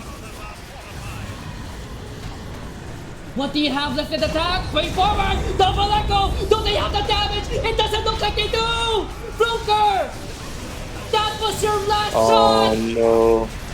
He's gonna die! Alright, He does have a buyback! He has a help of the dying! Here comes the Shadow Shaman. There's gonna be a big chainsaw, but it doesn't matter if he doesn't get the kill. He will get the one kill on the Phoenix, so his timer is now reset.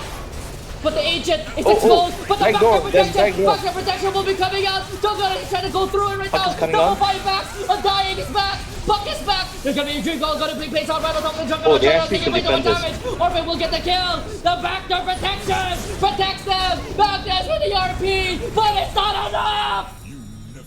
CLM avert disaster. What is happening? No The Shaman, buybacks.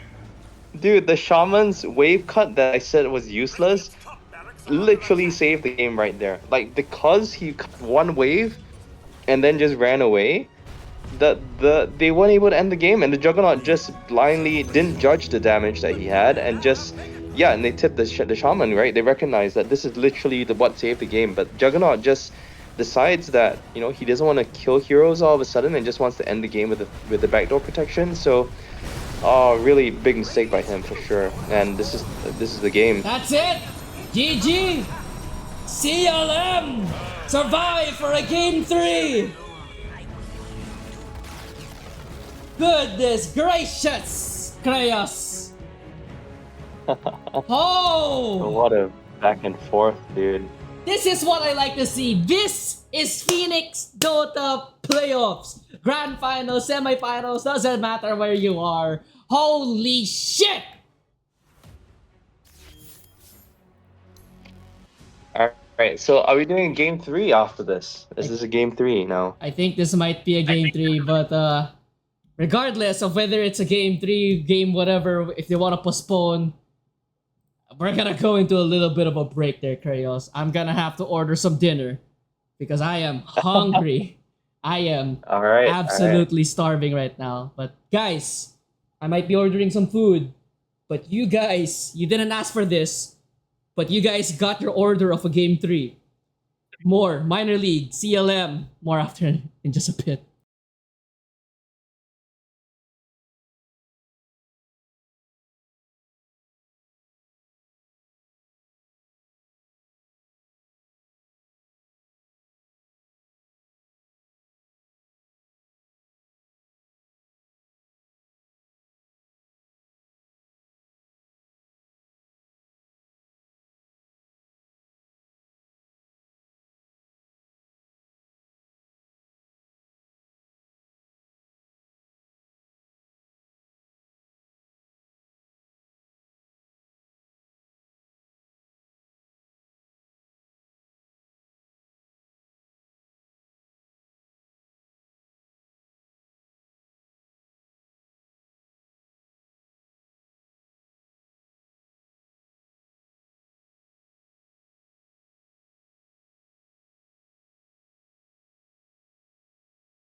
5 seconds remaining.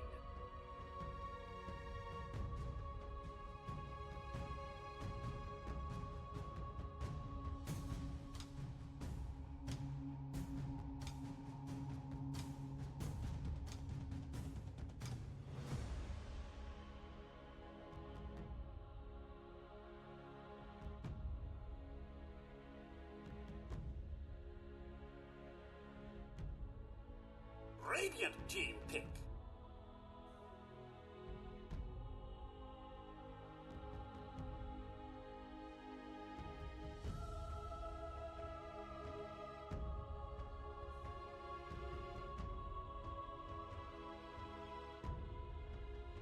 Ten seconds remaining.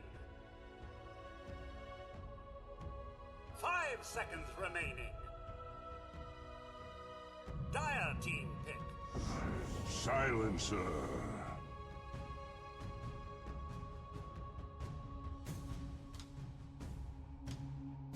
Radiant team ban.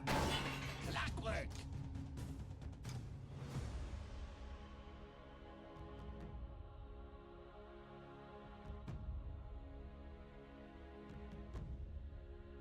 Radiant team ban.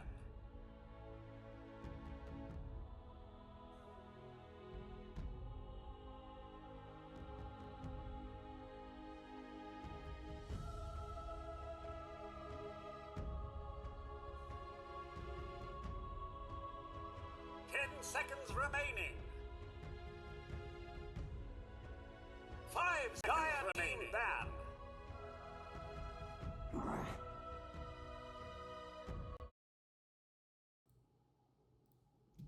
Alright, everybody, welcome back. Game 3, final game of the night. CLM MLG. Whew! What a series so far it has been, Krayos, wasn't it? Yeah, dude. Holy shit, it's been insane. And we see the Earthshaker ban come out by MLG. They've learned their lesson. 5 seconds remaining. And they let through the Clockwork, actually. I remember Clockwork was one of the bans that they actually had for CLM, for MLG against CLM. So, I guess it's something to be worried about on against CLM. So, we're gonna see. Silencer does come out as first pick, and I realized that Radiant both team pick. the pick order has remained the same. So one team is clearly prioritizing either first pick or second pick here, and one team is clearly not prioritizing first pick or second pick here. Yeah, but something to note is that 10 seconds Clockwork remaining. Pudge is a very strange combo because Pudge is typically picked as a position 4 or position 3, but Pudge is almost never, I would say, shouldn't be ever picked with a Clockwork, which means this Clockwork is almost 100% plus 5. Why this matters is because there aren't actually a lot of carries that do very well with the Clockwork plus 5, but all of them seem to be really strong carries this patch. I'm referring to Ursa, to Gyrocopter, to Medusa, and even Marcy, right? These are carries that all really, really like to pair up with Clockwork, but the other carries, not so much, because it kind of usually depends on the carry being separated from his plus 5 as compared to being able to play together with the plus 5. And Clockwork is a support that enjoys playing away from his carry as compared to being together with the carry. We do see the Pugna and Slaughter come out. I'm not sure what to make of this one. What do you think, Anna? Dire team pick. Dragon Knight. I'm not too sure either. They pick up the Pudge on the side of CLM and now the DK. It feels a little bit rough now that on the side of MLG, because these supports have to be extra careful, right? The DK can easily just Remaining. jump them, Clockwork can just jump them, Global Silence or not. As long as his DK has this Dragon form up, they have to be extra careful, right? I mean, if the Pugna can position himself properly, I don't really think there's going to be much of an issue for MLG because that Slardar is basically going to be next to unkillable as long as he spearheads this MLG team. Radiant team pick. Necrophos. I'm not too sure, to be honest, because actually I'm a little bit worried about the Pugna this game. Like, okay, you have a Clockwork to deal with the Pugna. You actually have a Pudge, which also historically does very well against Pugna, but Pugna actually is a really strong hero against Dragonite as well as Necrophos. Because if I'm not wrong, the shard was it reduces the magic damage that comes out, and if that is like the one thing that completely shuts down Necrophos, you know, apart from Nullifier. Silencer is also another hero that really fucks Necrophos, super hard. So to me, this Necrophos pick is immediately, I would say, really bad, for sure. The Dragonite pick is bad against Pugna, but it's good against Slaughter and it's good against Silencer. But it is not a good pairing with a Clockwork 5 because that is the assumption that I'm going with here. So right now, I would say that if MLG can pull off a really nice 18 pick, meaning the last pick of the second phase, it's gonna be okay. Okay, this is a very good DP game. Incredibly good DP game actually. Uh, yeah, the DP. So let me explain my rationale for if I was MLG and I'm picking DP. DP is a hero that does physical damage on the ulti, 10 seconds but remaining. it has the ability to man up against a Necrophos over time. It's one of the few heroes that has enough sustain to actually outlast the Necrophos in lane, right? Because we know that Necrophos typically is a very strong laner just by virtue of the fact that he can out sustain you with the passive, which is now the innate, and the heals from the Q, right, which does both a heal on you and an AoE heal on his creeps and AoE damage. One of the things being you, and slowly or one way or another, he will be able to out trade you and out CS you and out pressure you from lane. DP is one of the heroes that actually does not have this issue, has a way to stay on top of the Necrophos and possibly actually even kill the Necrophos continuously, right? He can just man up to Necrophos, right click him, and Necrophos being a slow shit hero that he is in the mid lane, can't actually do anything against him. So I would say this DP should stomp, like shit stomp the Necrophos mid for sure. Unless the Pudge comes in and rotates and, you know, or Clockwork comes in and rotates. But even then, like, again, DP does really well against some of these melee heroes because they're just basically targets for him to heal off of. And on top of that, you have a Pugna and you have a Silencer, both of which are heroes that can keep the DP surviving a lot longer. The Silencer being the Global Silence, which prevents some spells being chained on him, and the Pugna being the fact that he can decrep him or even just, you know, chain heal him. So I really like this DP pick. I actually think it's a really good answer. On the side of MLG right now, because they are the first pick, they're looking for a carry. And Dire team pick. okay, I was gonna say which one to. Oh, Interesting Wraith King pick. Huh. um,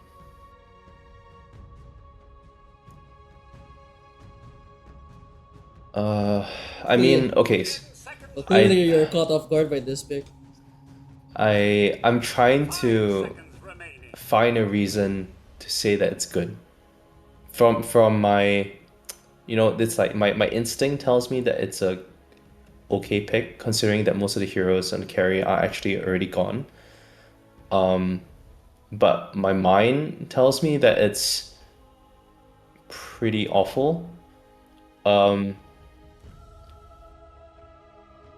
okay, actually, I think. Okay, it actually comes down to whether or not Necrophos becomes an offlaner instead. So if you put Necrophos offlane against the Wraith King, and for some reason the Silencer is not, you know, it's against the Clockwork in the offlane. So if you have Necrophos Clockwork offlane against the Wraith King Silencer safe lane, then the Necrophos and Clockwork could actually destroy the Wraith King. Really hard, I would add. But if the Wraith King is safe lane and he actually gets off to a pretty good start, to the point where he can just man up to the Pudge and man up to the Clockwork, it is a good enough carry pick. The reason why I think, logically speaking, it's actually pretty bad is because the DK to Wraith King late game matchup is okay. So is the DK off lane? No. I don't know, it could be DK mid as well against a DP, right? You don't want to put this Necrophos against a DP in mid, like 100%. Yeah, you see, they're struggling now because they know that Oh, okay, Offlane so it's, Necro. yeah, they have to put the Necro offlane. I think they actually swapped the role. They actually swapped the heroes there because I do really think that the DK was picked for the safe lane, instead of the mid because I mean it just makes sense to me, but they have the gyro. Huh. Okay, let me think about this for a bit before I decide which lineup I like more.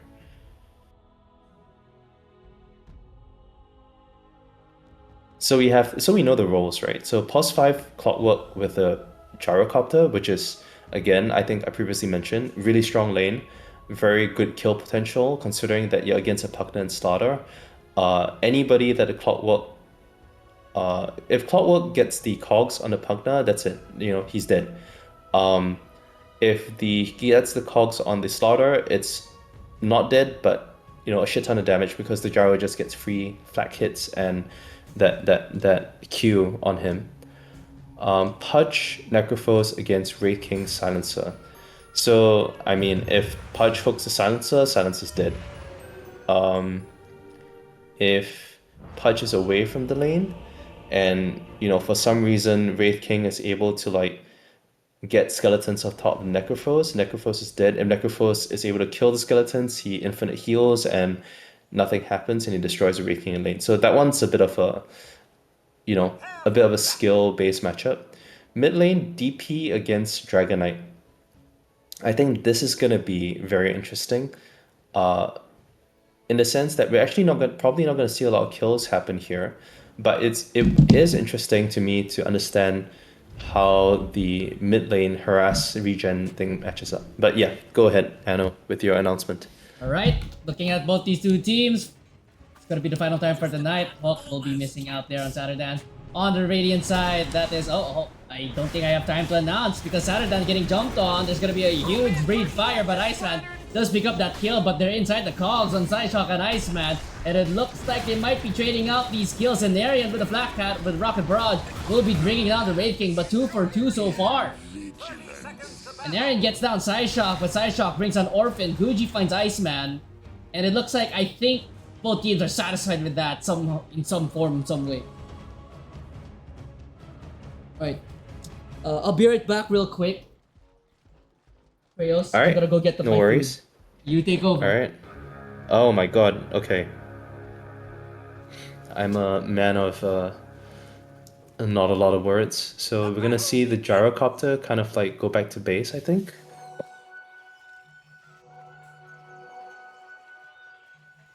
Orphan's gonna go to lane. I think he'll be able to make it back in time just to get last hits on the Gyro. The DK, okay, so nothing's really happening. They're just going back to lanes. Gyro is really fucking low, but he's gonna TP back. Necrophos has no mana, which is interesting to me.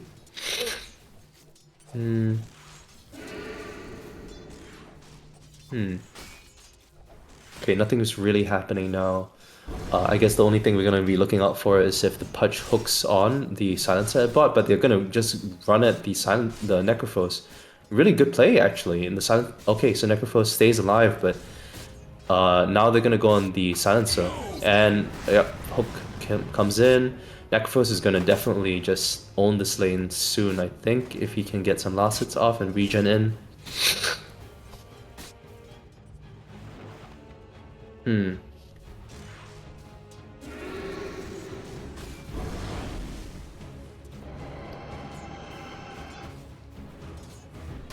On the side of top, actually we're gonna see that DK has a crazy amount of last hits here. It's quite impressive. Oh, hook on the Wraith King, but nothing really happens. Wraith King is really super low right now, which is, I guess, you know, a thing. Yeah, and honestly, there have been kills going on. I can't really see much because the camera's not directed. Anno, come back! Holy fuck, where are you? I can't cast for nuts. Is the Wraith King gonna die bot? Nope, He ain't. Alright, I'm back. Alright, dude. We missed you. Alright, so mid lane, DK is winning, and Gyro is actually getting gone on. Clockwork went to pull, and Gyro stepped up a bit too far, but, you know, it turned out okay. Interestingly, the Gyro is getting shit stomped by the Slaughter, which is not expected. Which to me signifies a bit of a misplay. Oh my god, Clockwork's gonna die here. Ooh, good cogs. Oh, Defensive nice. chase there. Yeah. I think we're gonna see the power spike happen at level 3. If they manage to get level 3 on the Dire side at top, it's gonna be actually really good for... Yeah, so Gyro's level 3, and he can actually get some kills on this guy if the Clockwork is playing with him. But Clockwork seems really obsessed with the pull cams here, which is typically okay, but bro, like, you're strong just by playing with your Gyro. Can we see top's gonna happen something? Top's gonna happen.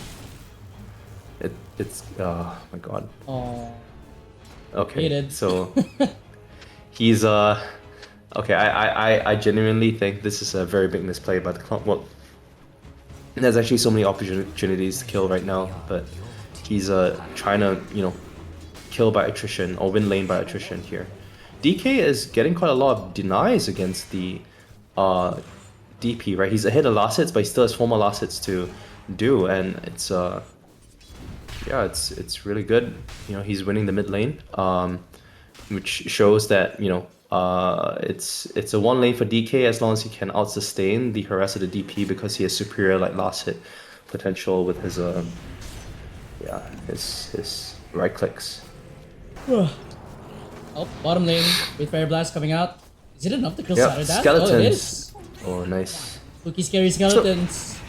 Yeah, the thing is that these Outside, skeletons are hold on. actually... King and Arian gets caught on inside the cogs. Right No. now is Reaver. Rocket Barrage will be going on top of the Sardar, but Pugda still trapped inside these cogs. He uses the Rocket Barrage, but the damage from the right clicks of the Pugda more than enough to secure him, and Iceman cleans up the rest. TP coming up here from the Pudge. He wants to try to get an exchange, any type, way, form whatsoever. Iceman gets hooked back in, pops a stick. Should have enough move speed? No, wait, no. The Pudge. Oh my god, doesn't get it. he could have just walked in front. Oh no, dude. He does have a hook. One more hook for Saturdan, but... He's gonna ward behind the tower and then aim for a hook. He's gonna... Oh, what? he just throws it. Well, that was not on your bingo card, I would say. I didn't say anything, sorry. What happened? Lag. Oh, damn. Big fight going the way of MLG. You said that was a power spike of the gyrocopter, and unfortunately... They're not coordinating the spells. Like, as long as Clockwork just gets on top of the Pugna or the Slaughter, honestly, they should, like, kill outright right now. Like, oh my god. If he got the... Okay, so if he got the Slaughter and the Cogs right there, the Slaughter dies. Or he gets, like, really, really fucking low. Because that's how strong this combo is. But they're not utilizing it. Arian, or rather Psyshock, bottom side.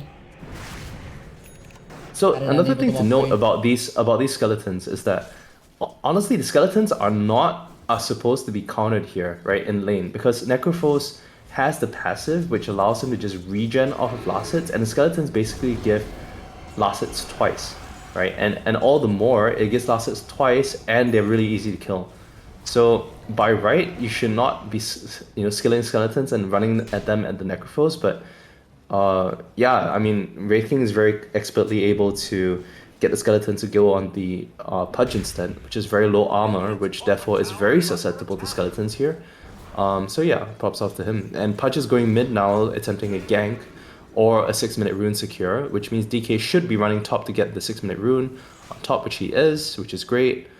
And rune turns out to be bot, so DK will turn around and go for it instead. And no DP is gonna... Okay, never mind. It gets picked up by the Pudge. Pudge is going back bot to play against the play with the Necrophos. Top side right now. Slaughters. Inside the cogs once again. Okay. He didn't use his Q. He's not using his Q. I think he wanted to try to get rid of the Nether Ward first, and that might be a big mistake. Anarchist dies bottom side, but Orphan slowly being ran down here by the Slaughter and the Pugda, able to get under the tower, but Reaver with right click will be able to secure that kill. Iceman diving, double kill for Reaver. He will die in the end to the tower shot. Saturdan comes over to claim that flesh sheep, but disastrous top. he waited for the enemy creeps to be next to him, and then he used his Q, and then all the damage was just divided among all the little creeps Iceman instead. gets a hook back. Reaver, gonna Nice. die. Okay. Alright, that's a good one. Reaver. Oh my god, dude! Okay. I'm gonna stop being so tilted by this combo. I'm like looking at like so many free kills, and then it's like just frustrating. What's the name of this Q spell? I keep forgetting. It's not flat cannon. Rocket barrage. The giant rocket barrage, yes. Okay, let's see. Does he skill to level 3? He does, but he's not using it. Oh man. Okay, so clearly I think he has the idea that it is a spell that can allow him to kill the starter, because obviously most gyro carries actually typically upskill the flat cannon instead to push out a wave and then farm stacks. But him skilling the rocket barrage means that he is aiming to kind of lane and also get kills in lane. And we're gonna, oh nice. Okay, so the Necrophos is just a little bit off of 6, not that it matters anyway, because he is not gonna be able to kill anyone, but yeah, I mean, once the skeletons come into the tower, so I kind of want to look at bot and see what he does here, because if he clears the skeletons bot, he actually can just regen up to full, but the Wraith King is preventing him from doing that, so that's a really good play by him.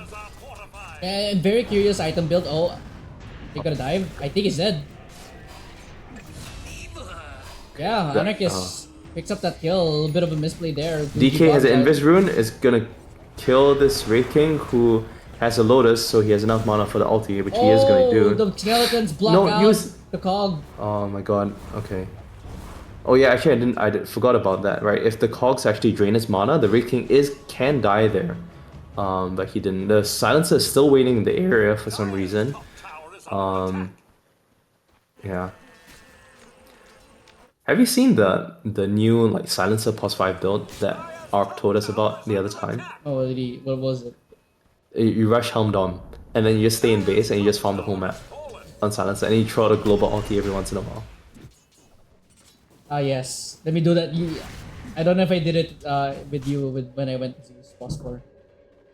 Oh yeah, I mean it makes so much sense. Like, you're gonna die if you step out of the base, but you need to farm, right? Because your team is fighting, and so just get Helm Dom. Maybe I'll whip that out. Maybe if I do come back, I'll whip that out next time. Maybe, I don't know. I did announce I was retiring from competitive. I mean, you don't have to play competitive. You can play it on the pubs. Terrorize some pubs. Oh no, I'm gonna do that, I guess. Right? Okay, all right. You know what? I'll do it with you. I'll get Lifestealer, and then you get that Helm Dom creep, and I infest it, and then. The abuse, right? Yep. I'm just gonna say it's so exciting watching these two teams play, and also I have since we're in the Australia server, I got some Macas here. Bottom side, Luther getting gone on. To be able to. Oh my god, he is not dead. Almost. Macas, you know what Macas are? No, what is that? Also, Gyro might die here. It's how the Australians call them. Okay, never mind. Oh. Macas. Really? Yeah. I mean, I asked Bops. I asked a couple of Australians do you guys really call McDonald's Macas? Macas, yeah. Apparently they do. I mean, chat can correct me right now if they actually do or don't. But I know. Bops told me. Yeah, Macas. Yeah, there. Cat said Macas. I am. Interesting. Oh, blink forward. That's gonna be a blink reveal from Guji right on top of the Reaver, but the Global Silence will be coming out, so no clear follow-up there. But the mid-tier 1 tower should be falling down to the single hit on the siege creep. But the Pudge is walking up here against the DP. DP does not have the exorcism, but here comes the Ice Side with a blink reveal of his own. Saturday will be falling down. Kagatail Sun will be going out on top of the Slardar. But they get the tier 1 tower, they get the kill on the Pudge. I think they're very happy with this one, and Anarian will also come back here in the mid lane to see if he can help out in any form, wave, whatsoever. I think you should probably switch to net worth now on the sidebar. You're right. I'm so hungry that I can't concentrate. I have to eat Macas, yeah. Ugh, gross. So interestingly enough, right? You know what I said at the beginning of the gate of the laning stage or the picks? I said Dire has an infinitely stronger laning stage setup, and I'm clearly wrong. Nice. Yeah, that was a nice kill. but we see that Necrophos lost his lane, Gyro Clockwork lost their lane, and we are gearing up for relatively high tempo Radiant lineup now. It's not what was the hook? Okay, so it's interesting because Wraith King and his skeletons can actually do a lot of shit to the enemy team because there is Slaughter's ulti. So Slaughter's ulti, like, and the thing that minuses armor works really well with skeletons, with Wraith King, and with DP's ult, right? So everyone can die really easily, but more so than that, it's the potential for them to just run at towers and just take it down like 100-0. You have skeletons, you have ghosts flying everywhere, you have the nether blast from the Pugna, you have the area control from the nether ward, and you have Slaughter just watering everything and putting down vision to make sure that initiations are really hard, and then you have Silencer on top of that to make sure that your initiations or lockdown kills can never really happen on a Wraith King who has a second life, right? So again, it's funny because on the side of MLG, right, all they have to do is group up as 5 and run down the lane. But as we saw the last game, that didn't happen. So it's going to be on CLM to really try and maneuver around the map to find pickoffs and then do something, right? Because truth be told, on CLM, the team fight potential is a lot worse at this stage of the game, right? It only works if you have farm. Give me a second. Right? Once Chaos. yep, sorry. No, But yeah, I was gonna say, yeah, I was just gonna say that, like, if you really think about it, right, Necrophos only really works if he gets to a point where he's actually kind of pretty hard to kill. DK and Gyro both need a lot of damage to really do anything, and Clockwork and Pudge can't really jump in or initiate on people if they don't have the, oh my god. Going in on with Orphan. Yeah, if there's no damage coming out, these hook shots and these hooks are not useful at all. There's literally not gonna have anything done. The hook brings back Anarchist in, but Exorcism popped. They're gonna try to run down Satterdan. Yeah, there's no damage here. Clicks on the Watcher, but no lockdown, no follow-up. They're gonna instead turn their attention to tier 2. Bottom side is being pushed out by Wraith King, by the way. Yeah, this is the problem, right? You have you're against a Wraith King, a Slaughter, or a DP, right? You hook and you hook shot, and you have a DK who doesn't really have damage right now, and a Gyro who doesn't really have damage right now, and a Necro who's like squishy as shit, right? So honestly, it's nigh impossible. Like, Radiant is actually so strong right now that they could just run at them, and you can't do anything on the side of Dire. Gets picked off there on the sideline by the Slardar, but looks like they will turn their attention to him, and they're gonna get the reprecise 1-for-1 so far. Support for an offlaner, however, Exorcism does wear off. Unfortunate, because Pugno was actually there. He could have actually saved him, but I guess it was just an instant reaction, and he wasn't really paying attention to that side of the fight. All this while, like, Wraith King is farming up, dude. So is Gyro, who's going for what items? Oh, Wraith King is going for the Radiance. Okay, that's alright. Chrysalis coming out on the Gyrocopter, indicating that he wants to eye a bit more. I don't know, this Chrysalis is a bit weird, not gonna lie. I would have preferred the Agonist. I think that's even more damage than the Chrysalis right now. But we'll see.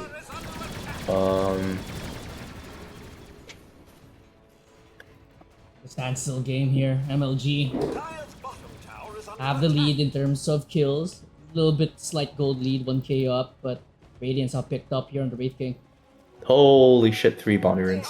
So by all indicators, MLG should be like just winning at this stage. Or it's more of like, it's undeniable that they are stronger than the side of Dire right now. And the question is, as the team who currently has the lead in terms of the power or the clash potential, what are you doing with the ability that you have at this point of the game before the enemy team gets their core items and starts taking over themselves? And it honestly seems like to me that their strategy is just, we let Wraith King farm the entire bottom side of the map, and then they just keep the waves pushed in at top. And I'd say this is a good move, right? Because if you look at how much farm the Gyro is going while he's being ran at the Slaughter right now, He's getting nothing, right? And they all TP up top. So if Slaughter can just run right now, Base this room is a here on massive Flunker. win. They want to try going for more Reaver. Nice hook shot coming in, and that's a very, very dead Reaver on the Pugda. Can he try finding I mean- anything more here? Doesn't look like they do, but saving his life, sacrificing his life for the carry. I mean, if they put 4 heroes up top for the Pugna, right, and it's a way to, you know, save the Gyrocopter, but Wraith King is farming like crazy down bot. I'd say this death is actually worth it, right? You also got a DK farm killed, you got a hookshot out. Wraith King can just push all the way up to tier 2 right now because he should know that 3 TPs came up top.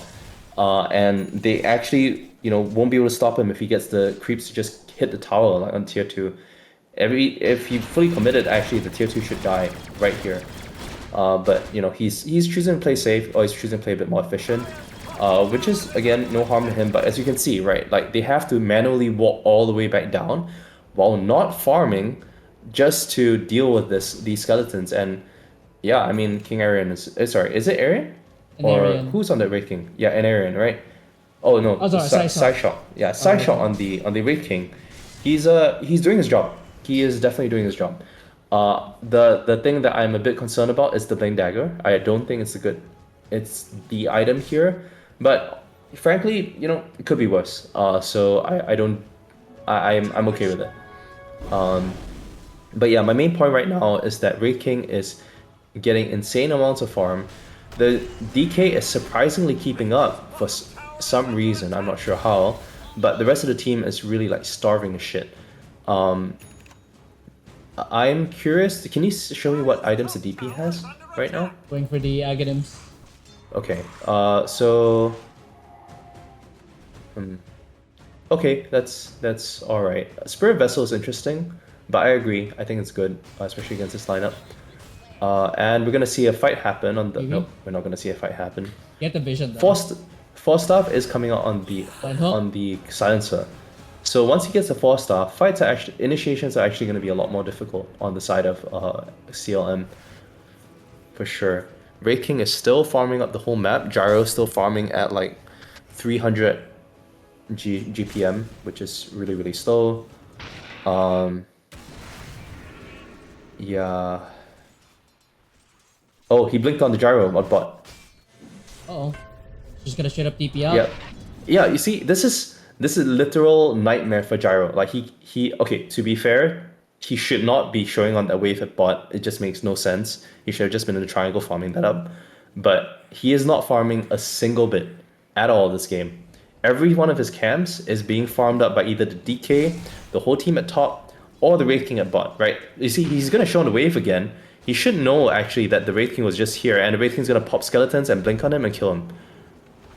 Or not do that. Okay. He This chooses relief in your to. voice is really funny, I will say. He chooses to suicide the skeletons instead to a starving Gyrocopter to give him a bit more farm.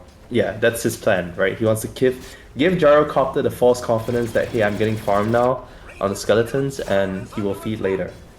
Yeah, so it's all calculated. Upside, while they pushing out the tier 2, tier 1 mid is also being pushed out.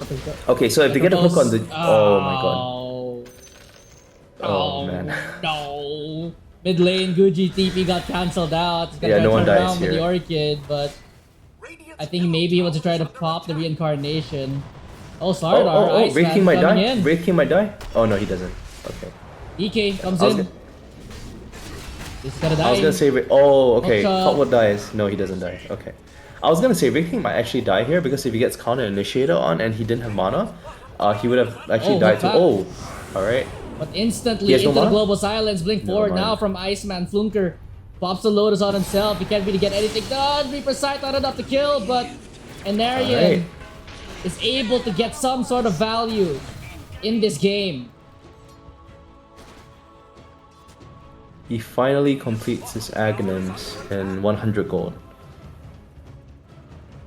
Which is... It's alright, but it's rough to say the least. Yeah, I mean, he's not progressing. He's barely progressing his items. Jump forward there. Reincarnation is still available, but Ah, Nice shot. almost killed him. unable to That was a get the really finishing nice blow. Yeah, that was a really nice like save by the well, just throwing one cogs at him, save the Necrophos right there. But yeah, DK can just go back in, right? Oh, DK. Sorry, Wraith King has no mana. He actually can't blink in and stun because he'll just die Hook without shot going in on reincarnation. top of the DP to get the silence off of her and the stun. Is it going to be enough? There's going to be a light gain from the sideline. Beautiful save there in the backside and air, or rather side shot. He's gonna die, but does he have the mana? There's no mana. He doesn't have the mana. He barely gets it off. Actually, no, he doesn't get it off. Silencer will join him in the grave, and Iceman, he jumps in. He's inside the cog trying to fight off against 3 heroes, but Iceman, he's gonna have to run away. Meanwhile, the Pugna is still being the medic. The Pugna saved that fight there, but Wraith King fucked up really hard. Yeah, I was just saying, like he's not thinking about his mana, right? Like he needs to die after he has enough mana now. That's what they changed on Wraith King. He can't like get a mana after he's in Wraith King form. So him dying there is actually just like literally throwing the game. If anything else happened there, but Wraith King stays alive, like it's fine. But I think he went a bit too cocky right there, and he should have just decided, okay, you know what, I'm just gonna keep farming but playing more aggressively now, and I can farm faster and just make this Gyro's like life living hell. But Gyro gets a lot out of that actually. Like his net worth, oh sorry, no, his net worth went up by like 200, which is very little. The DK gets a lot out of that.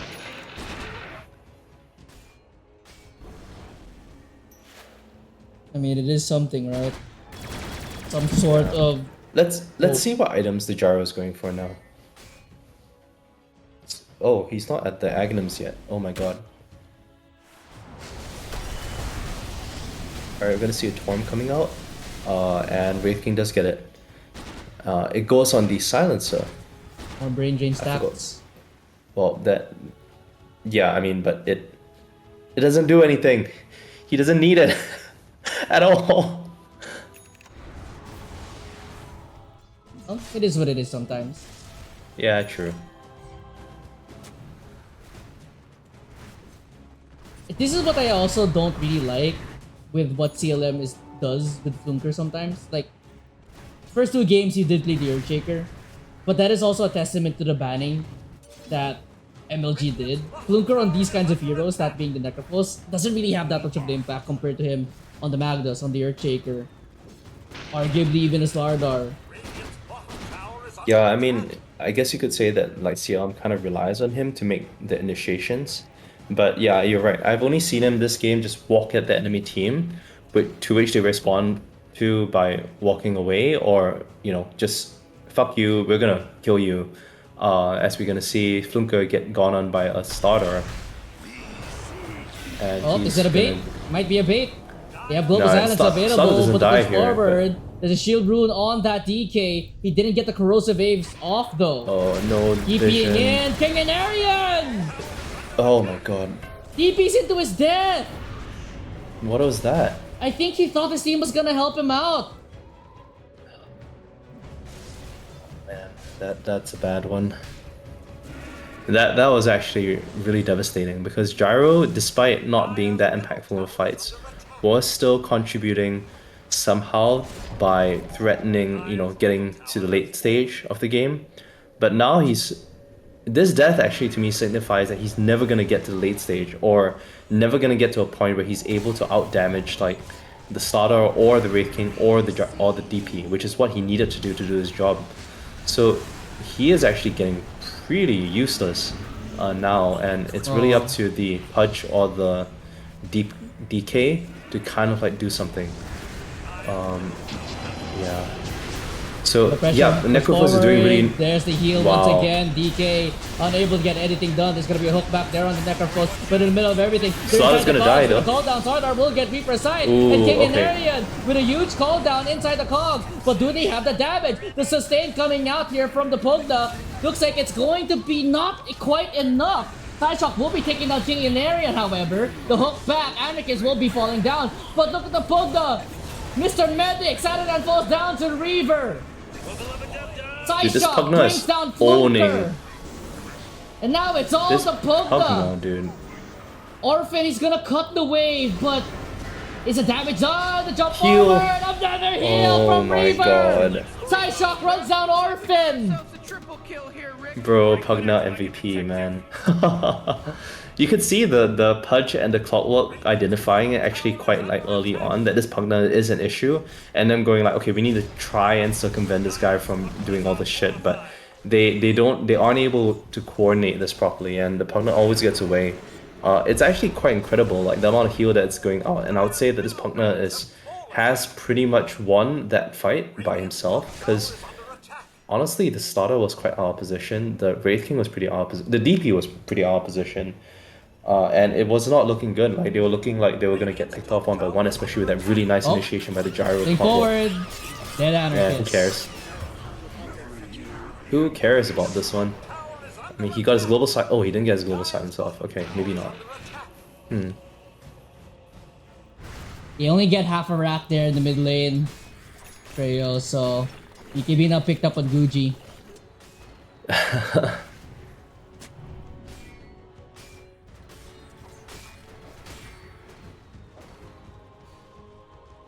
I mean, at this Can I see point, Guji's items on the DK? What does he have? Oh, okay. This is the Shane build. yeah, what we told him, except for the fact that he's on Frost Dragon.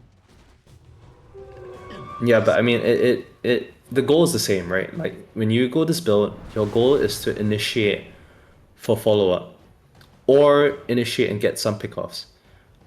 You can farm on this hero, for sure. But your role will no longer be standing in the back end doing damage. Which is correct, I'd say. Oh, they can't my get the god. stun, but the hook shot lands. Okay, nice.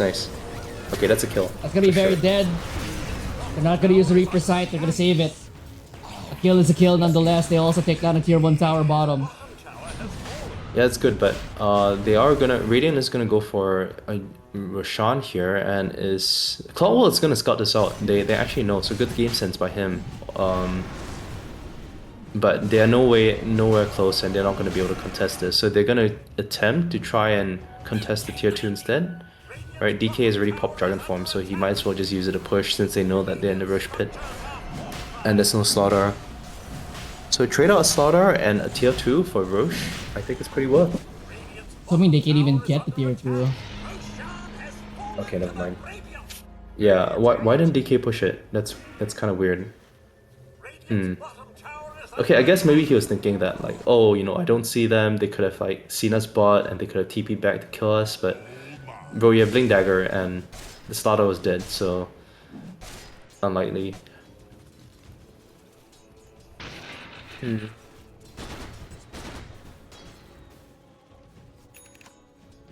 BKB coming out for the Gyro, which... I'm just gonna straight up say is 100% the wrong item. All the damage that's coming out from the side of CLM is physical. The damage that matters anyway. And it's not like they need to lock you down. Oh my god. My goodness. It's not enough Oh, attack so close. speed, but I think Saturday's just gonna get ran down. Here comes the blink forward there from No, Gucci no, to he's try fine, to save he's him. Orchid Blink coming dagger. out. Yeah. There. Almost a death there onto Saturday.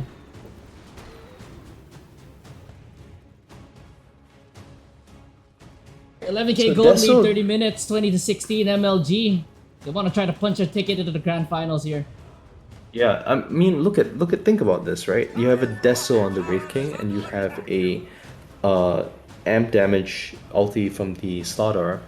If you have a BKB on the Gyrocopter, you're still dying, like straight up. You know, the Minus well, 21 there's a- armor at the moment. Yeah, that's gonna be insane. Like, this Wraith King is literally gonna like 3-shot you in fights. I would have liked to see like Satanic or Butterfly, or honestly Hurricane Pike doesn't sound too bad because it stops them from getting on top of you, which is kind of what you want, right? It's the kind of the mechanism to allow you to do fights if you want a defensive approach. This isn't pop. Oh, the hook! Nice. We're gonna get Okay, the good hook. silencer. That's a good start to the fight. So no global silence for this fight. Psyshock is forced to push forward, but the exorcism is still BKB going. used. Going He in could be right now used is on the Flunker. DK. Whoa, but the damage! Flunker's gone! Hook shot in the Alright. back line. Eye shock. That's going to be his first time for the Aegis. But the exorcism rips through Guji. That's your Elder Dragon form gone. Flunker bites back into this one, but And Slack Gyro now. dies. Gyro just gets absolutely shredded. No chance in hell. And I think that also It's blows the over. chance of CLM as they lose a third. That's a dieback on Flunker. I think this is GG. Like the game just ends here. You can push on. You can get megas right now if you're on MLG. The fight was too well won, and you have like a Deso and a DP who has Aghanims. Yeah, you just get megas right now. Radiant's top tower I got to use skeletons as well. Slowly but surely, that should secure Grand Finals for MLG. Dire's top tower is under attack.